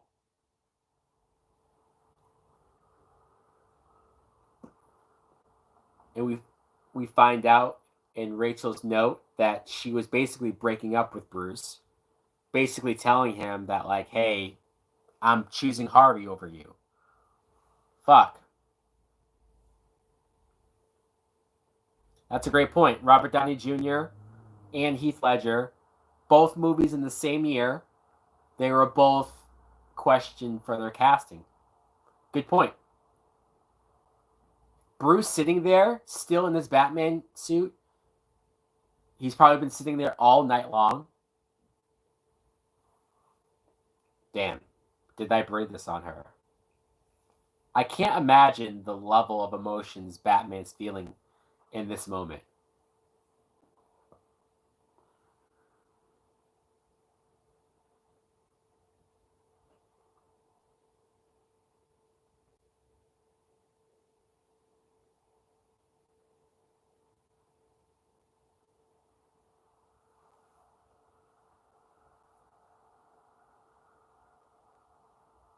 And I let that murdering psychopath blow him half to hell.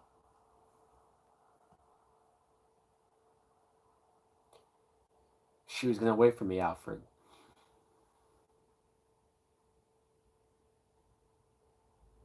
Damn. It can wait.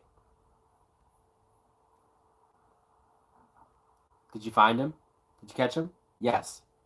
We burned the forest down. Ha! Damn.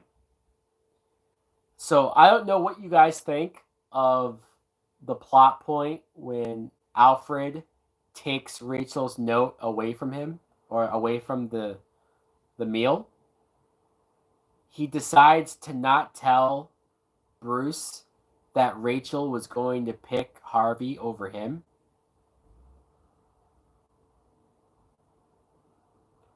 And this moment when Harvey sees that half of the coin is burnt.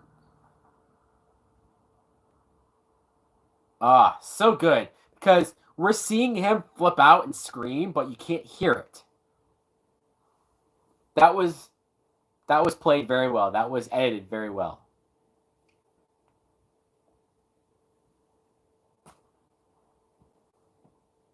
Man. And this reveal of Harvey Dent's face is also done very well. Because they keep sort of slowly faking you out and slowly attempting to reveal it. Like I remember because the trailers shocking because you know if this movie came out today, you know they would show you what Two-Face looked like in the trailer. Which sucks. This is one of the last movies to do a good job. Avengers Endgame, I will admit, Avengers Endgame did a good job of not showing you too much in the Endgame trailer. But this movie doesn't show you him as Two-Face. Sorry!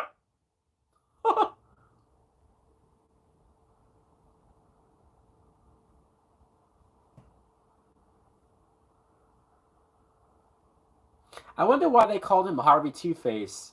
Like, why was that his nickname? Because again, he doesn't have the split personality. I mean, maybe when he was coming up, maybe he did some things that were questionable. Maybe he did some things that some people thought maybe were shady or underhanded. I don't know.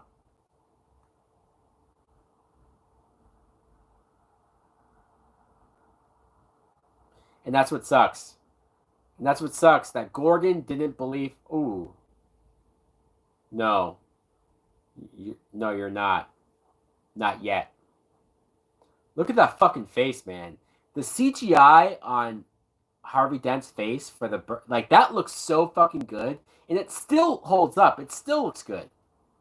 The big eye, and you could see like the inside of his mouth and the bones. Like that's such a good effect. One of the only and few times that Nolan uses CGI in the Dark Knight movies is Two-Face's face.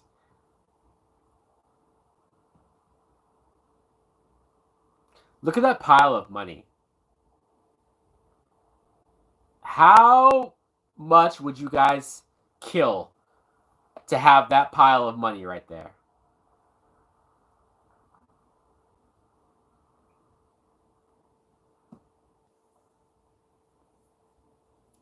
Dynamite and gunpowder and gasoline.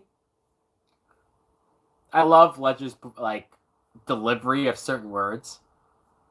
Da. I'm only burning my half. So Joker, proving that he doesn't give a fuck about money, proving that, I mean, all of that money, can you imagine? You'd be set for life. What other Batman criminal, what other Batman villain would burn that pile of money like that?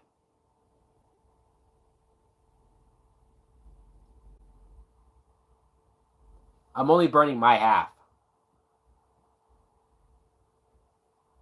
And I love this dude seeing the money burn. It's killing him. And a lot of people forget, Mr. Lau is still on top of that pile of money. And he's burning now too.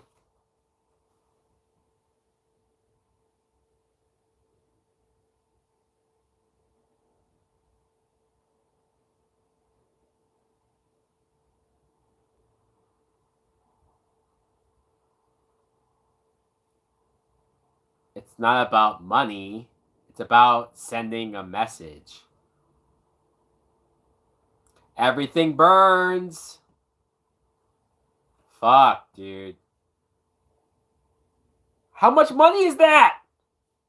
God damn it!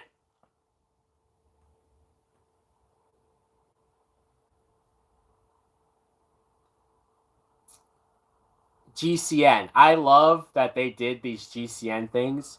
On the second Blu-ray disc, they have a series of GCN episodes with Anthony Michael Hall playing this like CNN reporter. And it's pretty cool. They have like 7 or 8 episodes. Very cool.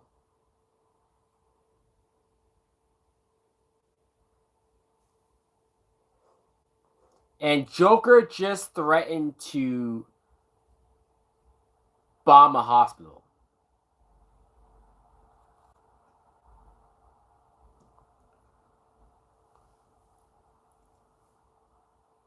Much more subtle.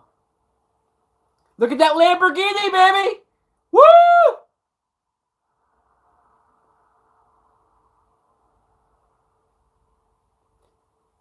Yes. Lau was still on top of the money. So Joker killed Lau, which kind of gets forgotten about or not as in your face. But it took me like the 3rd or 4th rewatch where I noticed that, oh shit, Lau is still on top of that pile of money. And I love the idea that because Joker has threatened to blow up a hospital, it has all of the citizens in the city trying to kill Coleman Reese, the guy. And I like that Joker doesn't want this Coleman guy to release the identity of Batman. That's not how he wants the identity of Batman to be released. He wants Batman to willingly surrender, willingly give up his identity, because that's how he wins, right? Which shows that Joker probably doesn't really give a shit who Batman is. He doesn't care. He doesn't need to know who Batman is. At the end of the day, it doesn't interest him. I think he also knows that Batman won't take his mask off. So it's just an excuse to kill as many people as he can, and then put that on Batman's conscience, saying, "See, this is what you did. Look what you did." Even though he knows he'd probably be killing all these people anyways, no matter what.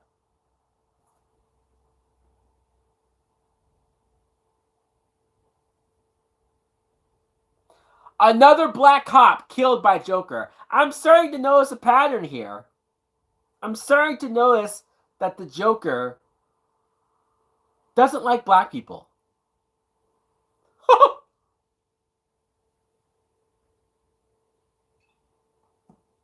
And I love this whole moment of the cop who has somebody in the hospital. So Harvey's reaction to seeing Joker in the hospital right now. This is a great scene. Hi. Look how good Two-Face's face looks. When I say good, I mean look how bad good it looks. Or good bad. Rachel!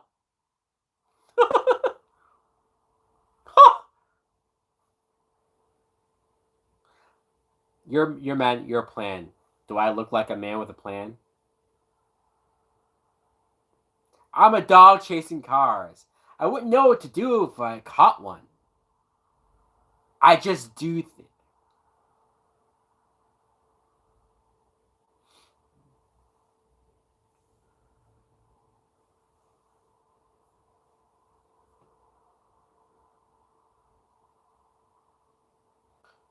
This is another one of a great Joker scene as far as him. Whenever you get these scenes where Joker sort of tells you his worldview of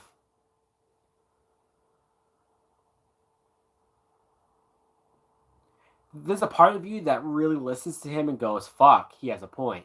Or fuck, he's right. Or fuck, like he has it all figured out. You know, like it's so how hard is it to write a character that's as crazy, as chaotic, and as much of an anarchist as Joker is, but at the same time writing him in such a way where he's still as smart and still as kind of philosophical in a weird way as he is. We're about to get the scene where he tells Harvey Dent, like, if I say a truck full of soldiers is going to blow up, nobody cares. But when I say one little mayor,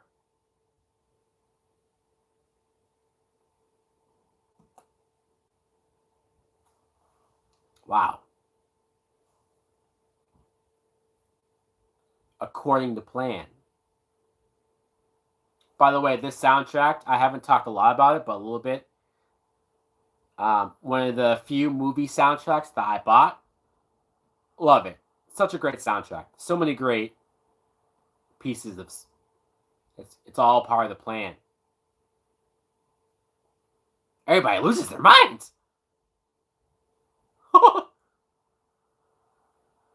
And introduce a little anarchy. I love this. Joker is setting Harvey Dent on his path as Two-Face. I'm an agent of chaos.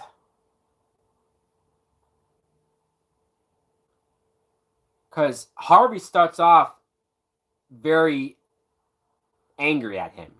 But when he listens to what Joker's saying, it's almost like he thinks, fuck, he's right, you know? He has a point. You live, you die.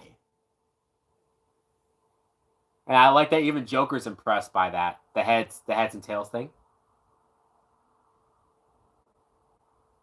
And I like that. So Two-Face has the gun on Joker's head. I love that when he flips the coin, Joker looks at the coin. He sees that it lands on heads.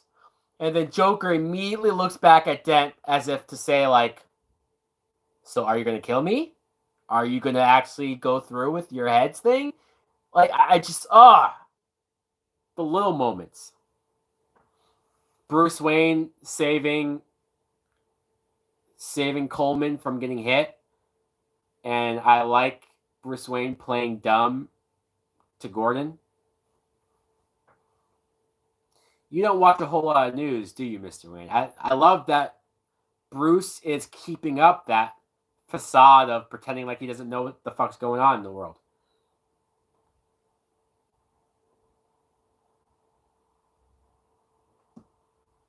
This moment of Heath Ledger's Joker coming out of the hospital is so good.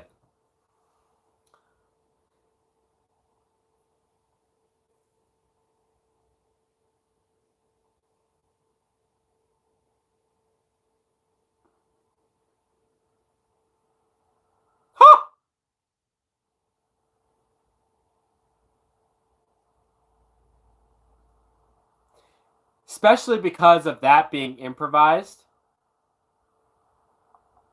Like, the moment when the hospital doesn't blow up and him turning around and being like, and hitting the button, That was all improvised because apparently the explosion there was actually a delay, and so Heath Ledger stays in character as the Joker, does the whole thing with the buzzard, and then it blows up. The fact that that wasn't planned is fucking awesome, and I love that it's in the movie. Because again, it's a real moment that just works. Heath could have easily gotten out of character and been like, "What's going on?" But he didn't, and it saves it. Saves the shot.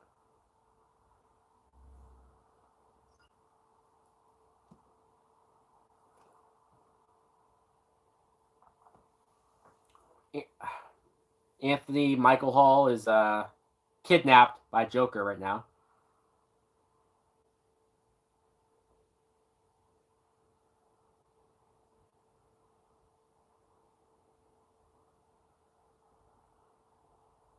And I love that you can hear Joker in the background of him talking, like having him.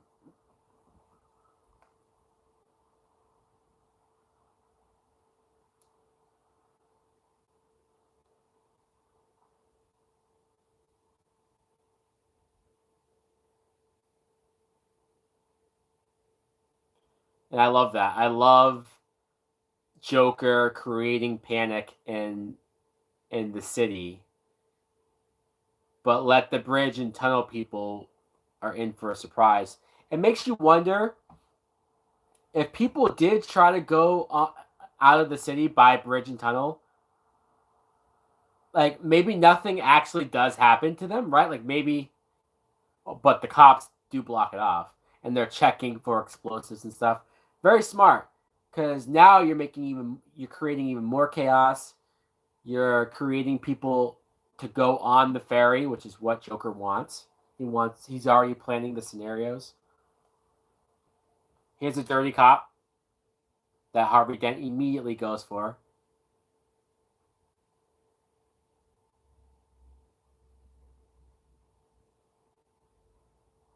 Half.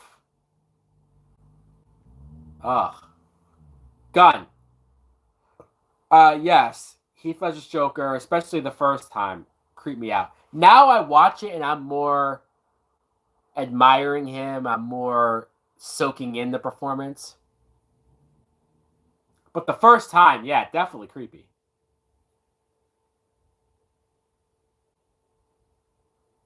Because I don't know what's going to happen to you either. Shoots the cop. He looked very pleased with being able to shoot that cop. Lucius Fox finds Batman's new device. I'm going to find this man, Lucius.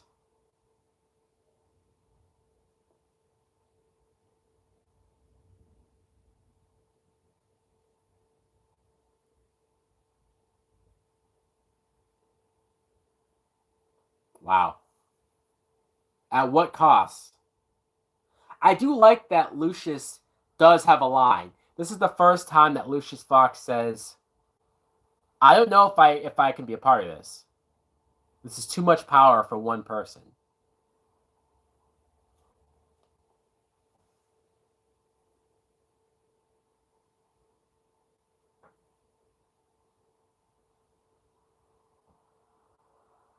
I'll help you this one time.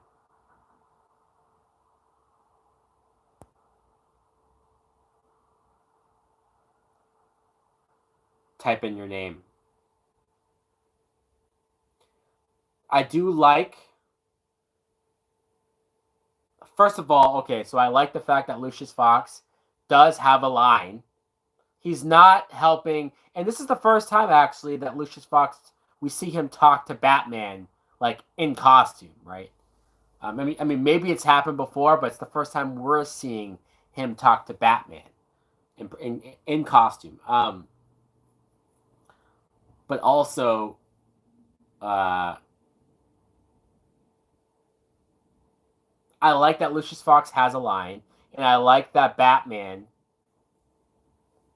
he understands Lucius Fox's his stance, and he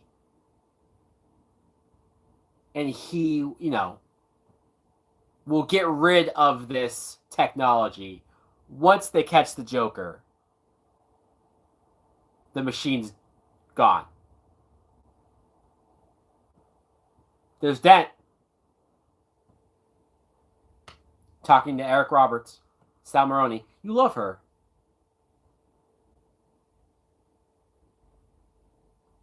Fuck. Rachel dying really fucked Harvey up more. I mean, I wonder what would happen to Harvey if Rachel didn't die. Like, if somehow Rachel survived, would he still go down this path? Even though half of his face is gone, right? Like, or was it purely Rachel's death? Can't hurt your chances. It was Ramirez. Ramirez was the one that took Rachel. I said it couldn't hurt your chances. He didn't lie. Congratulations, you're a lucky man. But he's not. Your driver.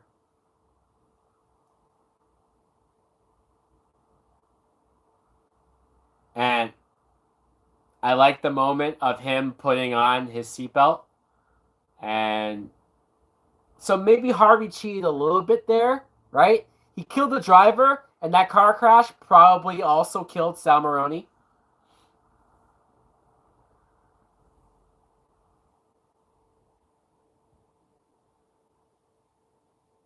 There goes the ferries.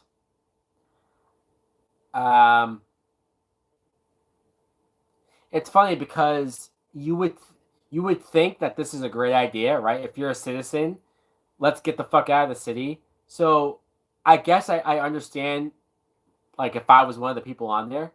But in retrospect, fuck, would I not want to be on there?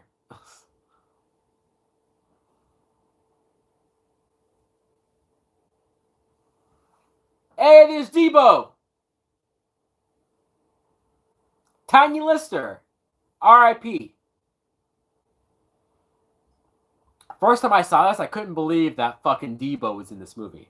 Debo was in a Batman movie? Imagine Batman fighting Debo. Imagine that fight. Like if Batman was the one that caught him and put him there. We got a package.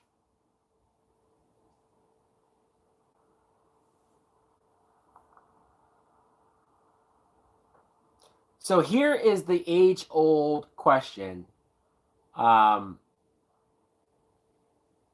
Let's say if one of these people in the ferries, if they had pushed the button, like let's say the civilians, if they pushed the button to blow up the prisoner's boat, would their device actually blow up their own boat? Because you know how Joker is clearly tricking. Everything's always not what it seems with the Joker. He might tell you something, but it's really the opposite. So let's say if they push the button, would they blow themselves up? I could totally see Joker doing that.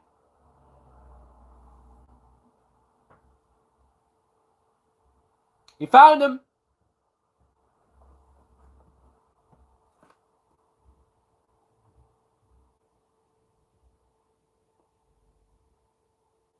I have the Joker's location.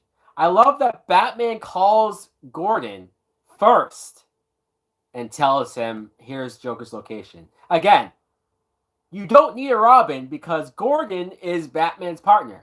So good.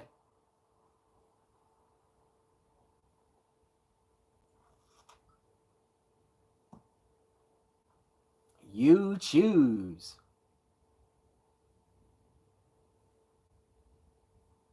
Damn. This is a great scenario. This is a great situation. The whole debate on like we're civilians.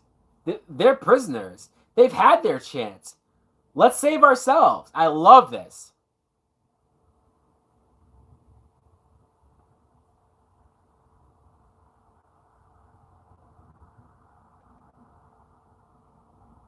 Oh, Great. It happened so fast, but it's still a great moment.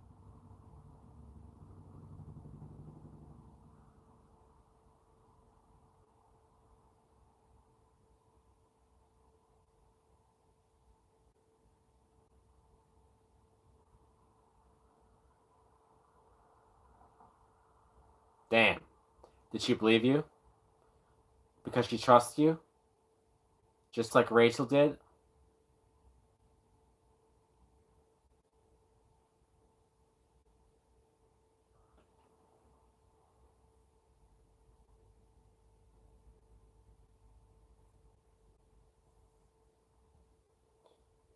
And so Harvey does not kill Ramirez.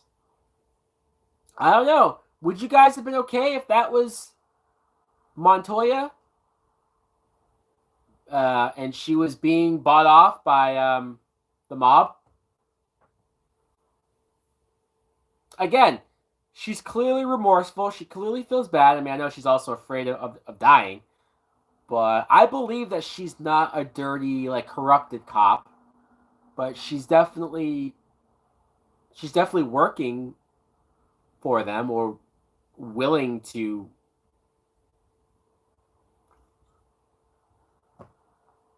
And they're actually doing a vote. I love this too. They're doing a vote on whether or not they should push the button. And some of these actors who are like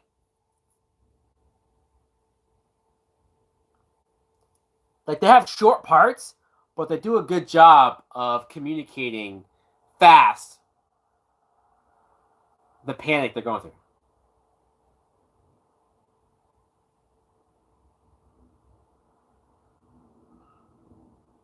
2 minutes, then we breach. Would I rather have the Bat Pod or Keaton's Batmobile? Oh, Keaton's Batmobile for sure.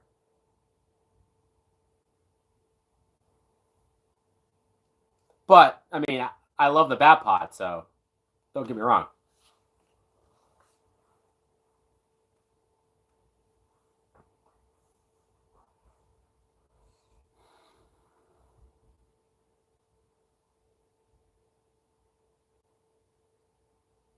But DeVito would hack it.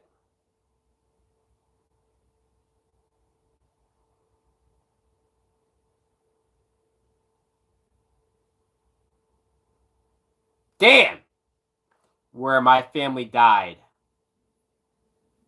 Um.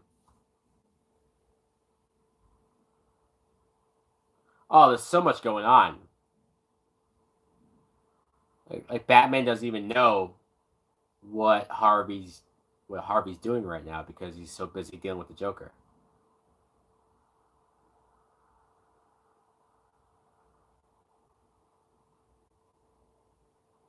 And see, here's another example of Joker.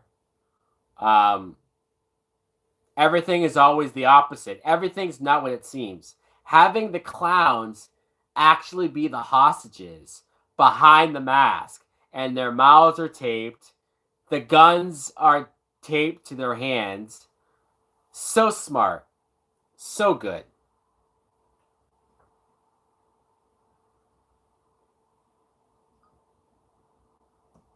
Um, I clapped when I first saw this. Yeah, of course. The whole theater clapped. Everybody clapped.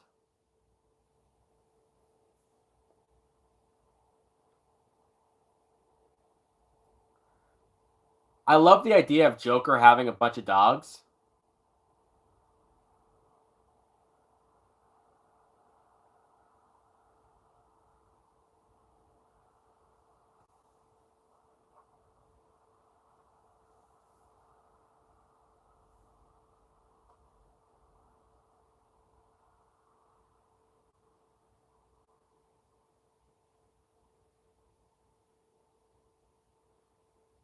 Damn. Wow. 396 for blowing up the other boat.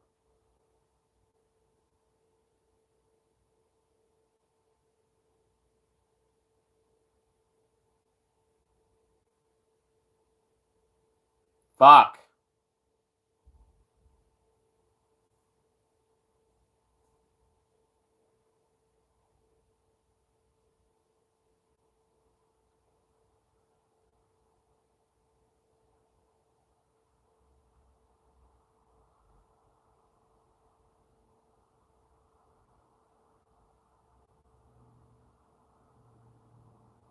Shit.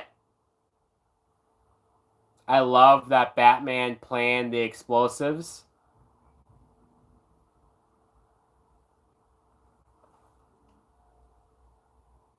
This is a great shot of the cops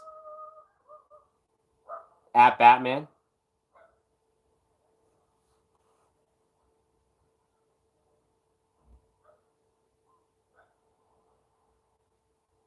Hell yeah.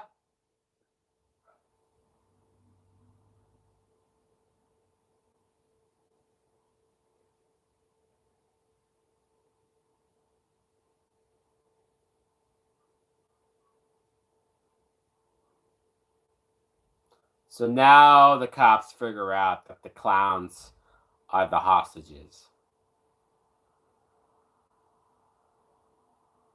Go get him. Oh, he hit a dog.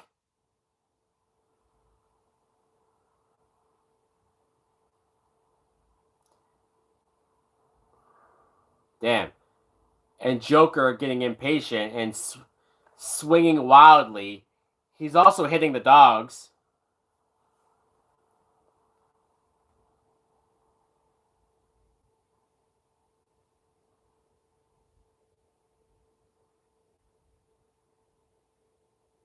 Damn. Oh, Debo.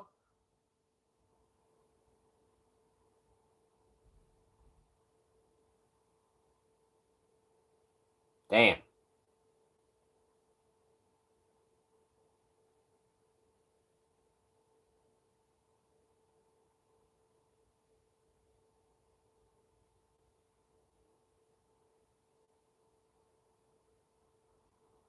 Damn.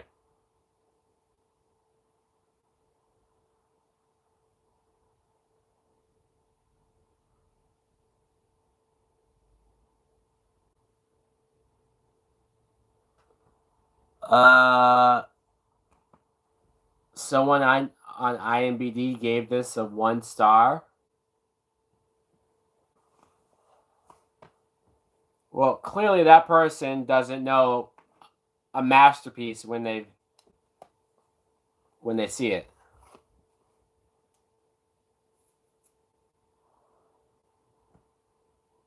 Oh, I love that shot of the sonar when Joker pops up and hits Batman.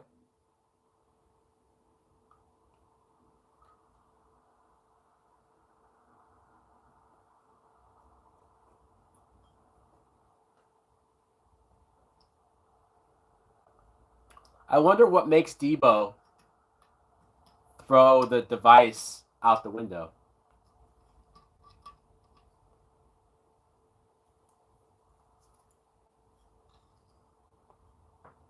Shit. And I love this moment where we wait to see.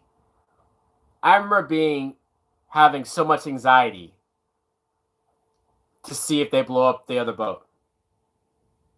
And here we go.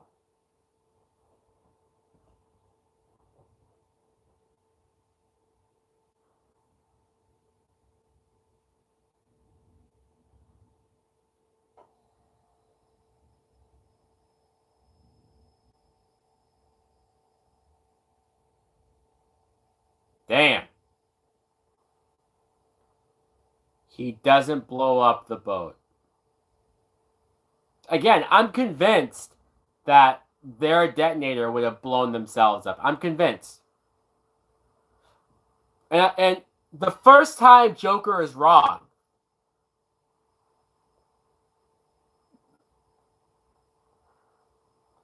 You're alone. First time Joker expected them to blow each other up, and they were wrong. And he didn't. They didn't do it.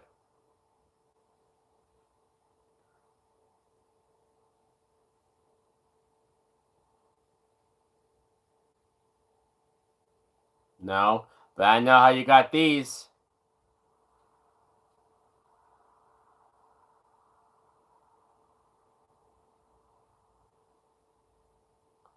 Fuck.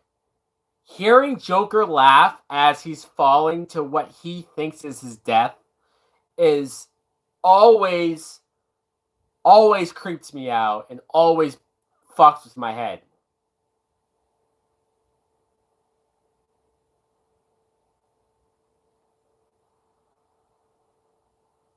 And this speech is great that Joker gives.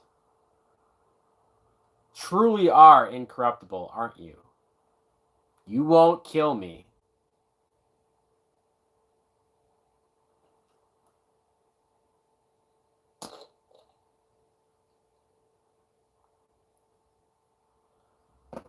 And I won't kill you because you're just too much fun. I think you and I are destined to do this forever. Oh, I love that line. I love that line.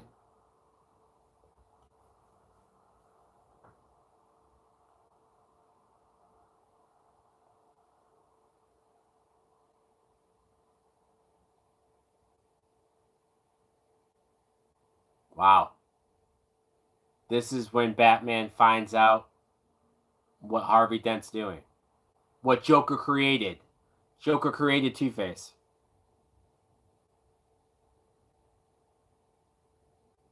Again, Joker does not win. Or sorry, Joker does not lose. Joker wins. He corrupted Harvey Dent. He turned him into a villain. And he indirectly forces Batman to take the rap for it. I mean, that's all it takes is a little push.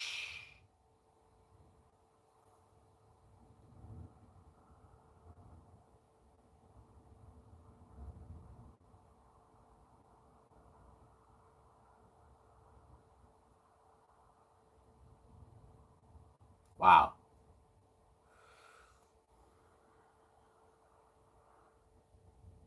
Why doesn't the Joker brush his teeth? Why? I love this scene.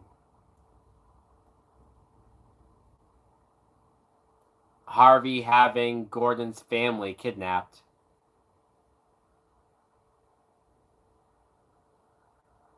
And he brings them to the site of Rachel's death.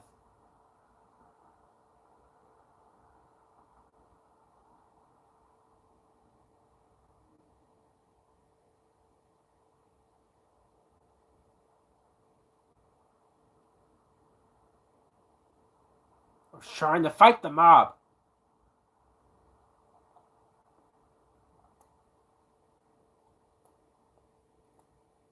Because he is evil. Oh! That makes sense.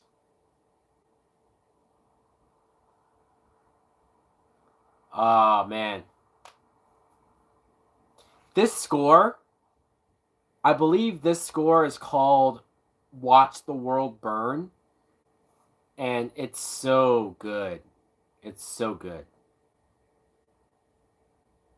So haunting. To see someone like Harvey Dent, someone this good, to see him be corrupted like this and act like this. Very sad.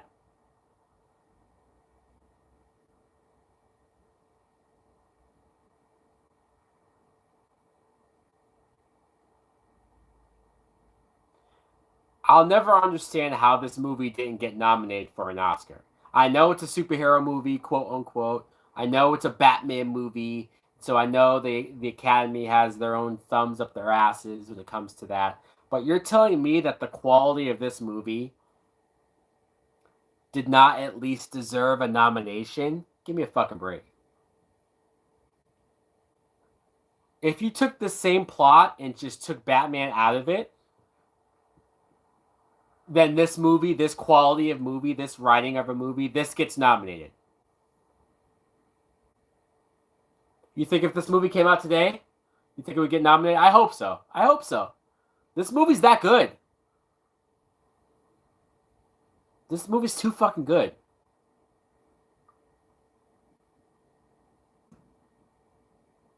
It's chance.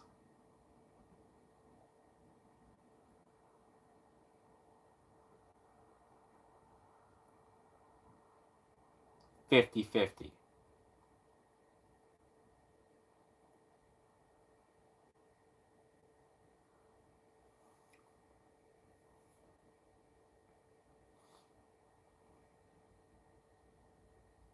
Because you were the best of us.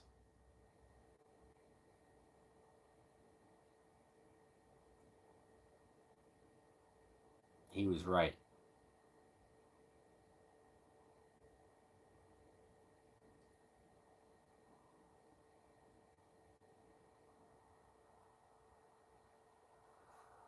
You first.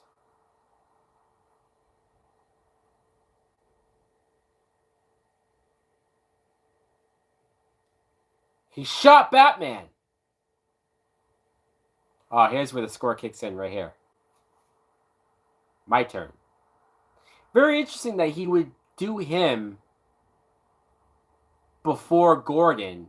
Because what if his coin landed on Tails? Would he shoot himself, or would he wait till after he shoots Gordon and then kill himself? I'm about to.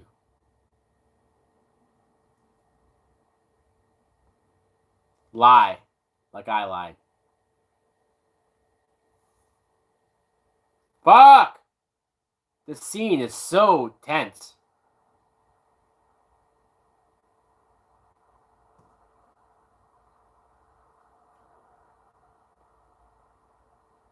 And it lands on heads.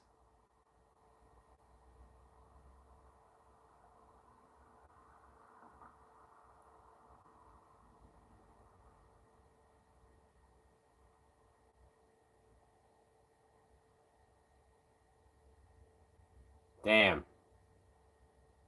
Seeing Batman tackle Harvey Dent off the ledge. I know some people complain that Two-Face already dies. Like, he was only Two-Face for like a day. But, and I get that. I do. There's a part of me that agrees that it would be nice to get more Two-Face.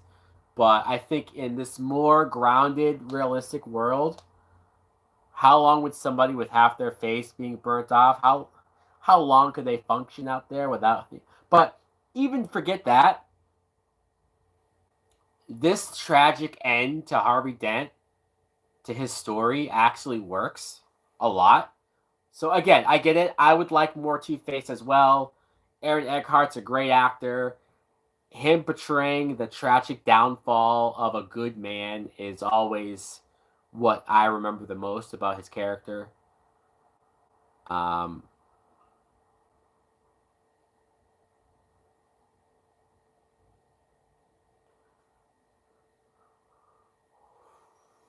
but the Joker cannot win.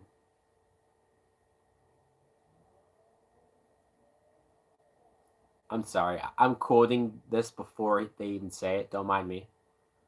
I like the switching his face over to the good side. I love the idea of Batman saying Gotham needs to keep their faith. They need to keep, or you live long enough to see yourself become a villain. I can do those things. I love this. I love this. It sets Batman apart. I kill those people. That's what I can be. Oh, fuck!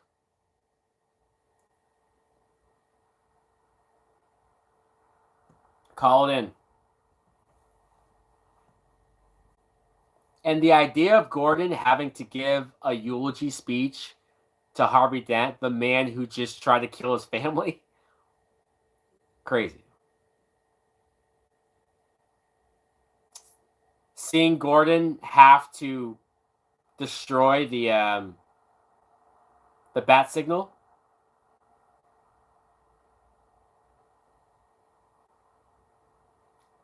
Alfred burning Rachel's letter.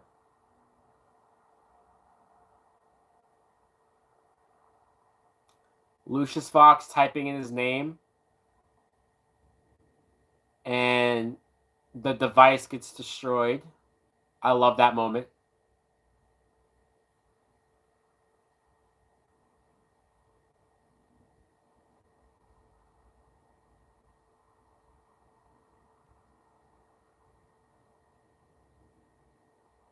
Man.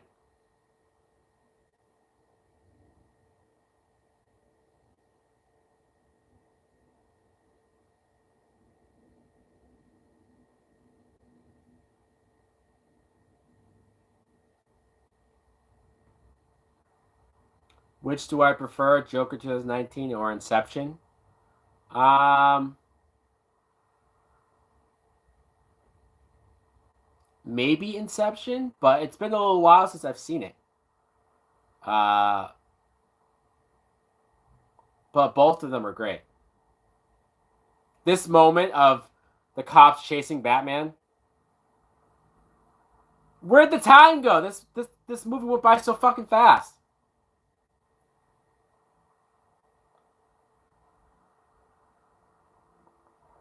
A Dark Knight. Oh!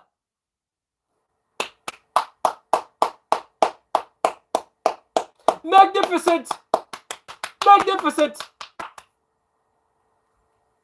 Wow, what a film. What a film. Man, this movie still hits hard. This movie still delivers. It still slaps, as the kids say. I love this film. I do. I love this movie. I think it gets so much right. Even for people who don't feel the same way I do, right? For people who don't love it as much as I do, I can't see how you dislike it, right? Like, I can't see how anyone can watch this movie and at least not respect what it does. A silent guardian, a watchful protector, a Dark Knight. How fucking good is that for a final line? Man, you can't. The shot of him driving away in the Bat Pod and hearing Gordon say that, you can't end the movie on a better note than that. It's just, man, this movie's perfect. And I'm sure people can comment and say it's not perfect for this reason. This part isn't perfect. Blah blah blah. But to me, this movie's perfect. This movie's amazing. I love this movie. I still love this movie. This movie does not. It's not. I don't watch this movie now and think, "Oh wow, it didn't age well," or "Wow, it just doesn't have the same magic anymore." I don't have any of those feelings. I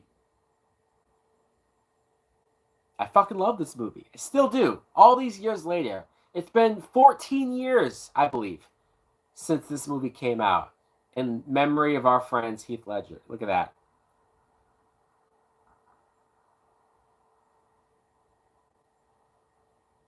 Man, the time flew by, at least for me. I love this movie. Man, it's so, like, I'm at such a high after watching this film. Um, where was I when Heath Ledger passed? I don't know. I don't. I don't remember. I don't remember where I was when I found out. I don't know. It's still a shame. I think I heard that Heath at least was able to see the opening scene, or like the opening sequence before he died. He did see the intro, but it sucks that Heath Ledger died in general, for his daughter, for his career, and for his life. But I I wish that he could have seen the whole movie. I wish that he could see how great of a performance he gives. I wish he was here to hear the praise that he got. I wish that he was there when he won the Oscar. I wish he was on stage and he got to see the reaction. He got to hear the fans love him. You know, it sucked. It sucked that he never saw the amount of love that the fans gave him, the praise that the fans gave him. You know, because he clearly poured every ounce of his energy into this role. I've seen almost every other Heath Ledger movie, and he's really good to great in other films, but I still think that this is his best performance ever. I think he was only 28 when he died, so who knows what else he would have done with his career, what other roles he could have killed it in. How many more Oscar-worthy performances would he have given post this movie? The rumor is that he was supposed to be in Dark Knight Rises. I don't think he was supposed to be the main villain, but he was supposed to have at least a small part in Dark Knight Rises. And man, I always wonder, like, would he, like, when Bane breaks out all of the criminals, would Joker be one of those criminals that also comes out and causes a bunch of chaos? And, like, would Batman have to deal with the Joker for, like, a whole sequence? I don't know. There's so many ifs. There's so many what ifs. I don't even know. Like, if you asked Nolan today, I don't even know if he would have an answer for you for as far as how different would Dark Knight Rises be if Heath Ledger was still alive, if Joker was in the movie. What would be different about it? I don't know if he would have an answer. Because there's not one reference to Joker at all in Dark Knight Rises, because I think Nolan didn't want to, like, touch it. You know, he just, which I understand, I do. But I so wish we could see a Dark Knight Rises with a Joker, even if it's a small part, even if it's a short sequence. Even if it's just one scene where somebody's in the prison and Heath Ledger's Joker's there. I don't know. Maybe Catwoman meets him when Catwoman gets locked up. Maybe, you know, like, I don't know. I have no idea what they would have done, but I think about it all the time. Every time I watch Rises, I always think about, like, what if Joker was here, man? You know, especially because of that line of Heath Ledger saying, "You and I are destined to do this forever." Great line, but also I feel like it was planted there on purpose. You know, I could totally see a moment in Dark Knight Rises where he says, "See, I told you we'd be doing this forever." You know what I mean? Like, as he maybe has Catwoman kidnapped her, or, you know, just like something where he's fucking with Batman.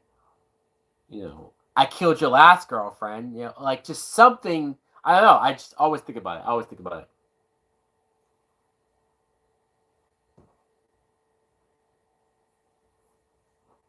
Ah, so good. I don't want this movie to end. I don't. The Dark Knight. I don't want this to end. So, guys, I hope you enjoyed the stream. I hope you enjoyed the movie. I hope it wasn't annoying to hear me talk this movie up for 2.5 hours.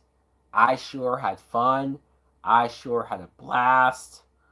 Next up is Dark Knight Rises. I don't know when we'll do it. I might stick with this weekend time. It seems like we had a little bit more people in throughout the stream than we did for Batman Begins, so that's good. I might test out Friday. Definitely Friday or Saturday. We'll do Dark Knight Rises. But again, I will catch you guys next time. Thanks for watching. Thanks for being a part of this with me. All right. Love you all. Later.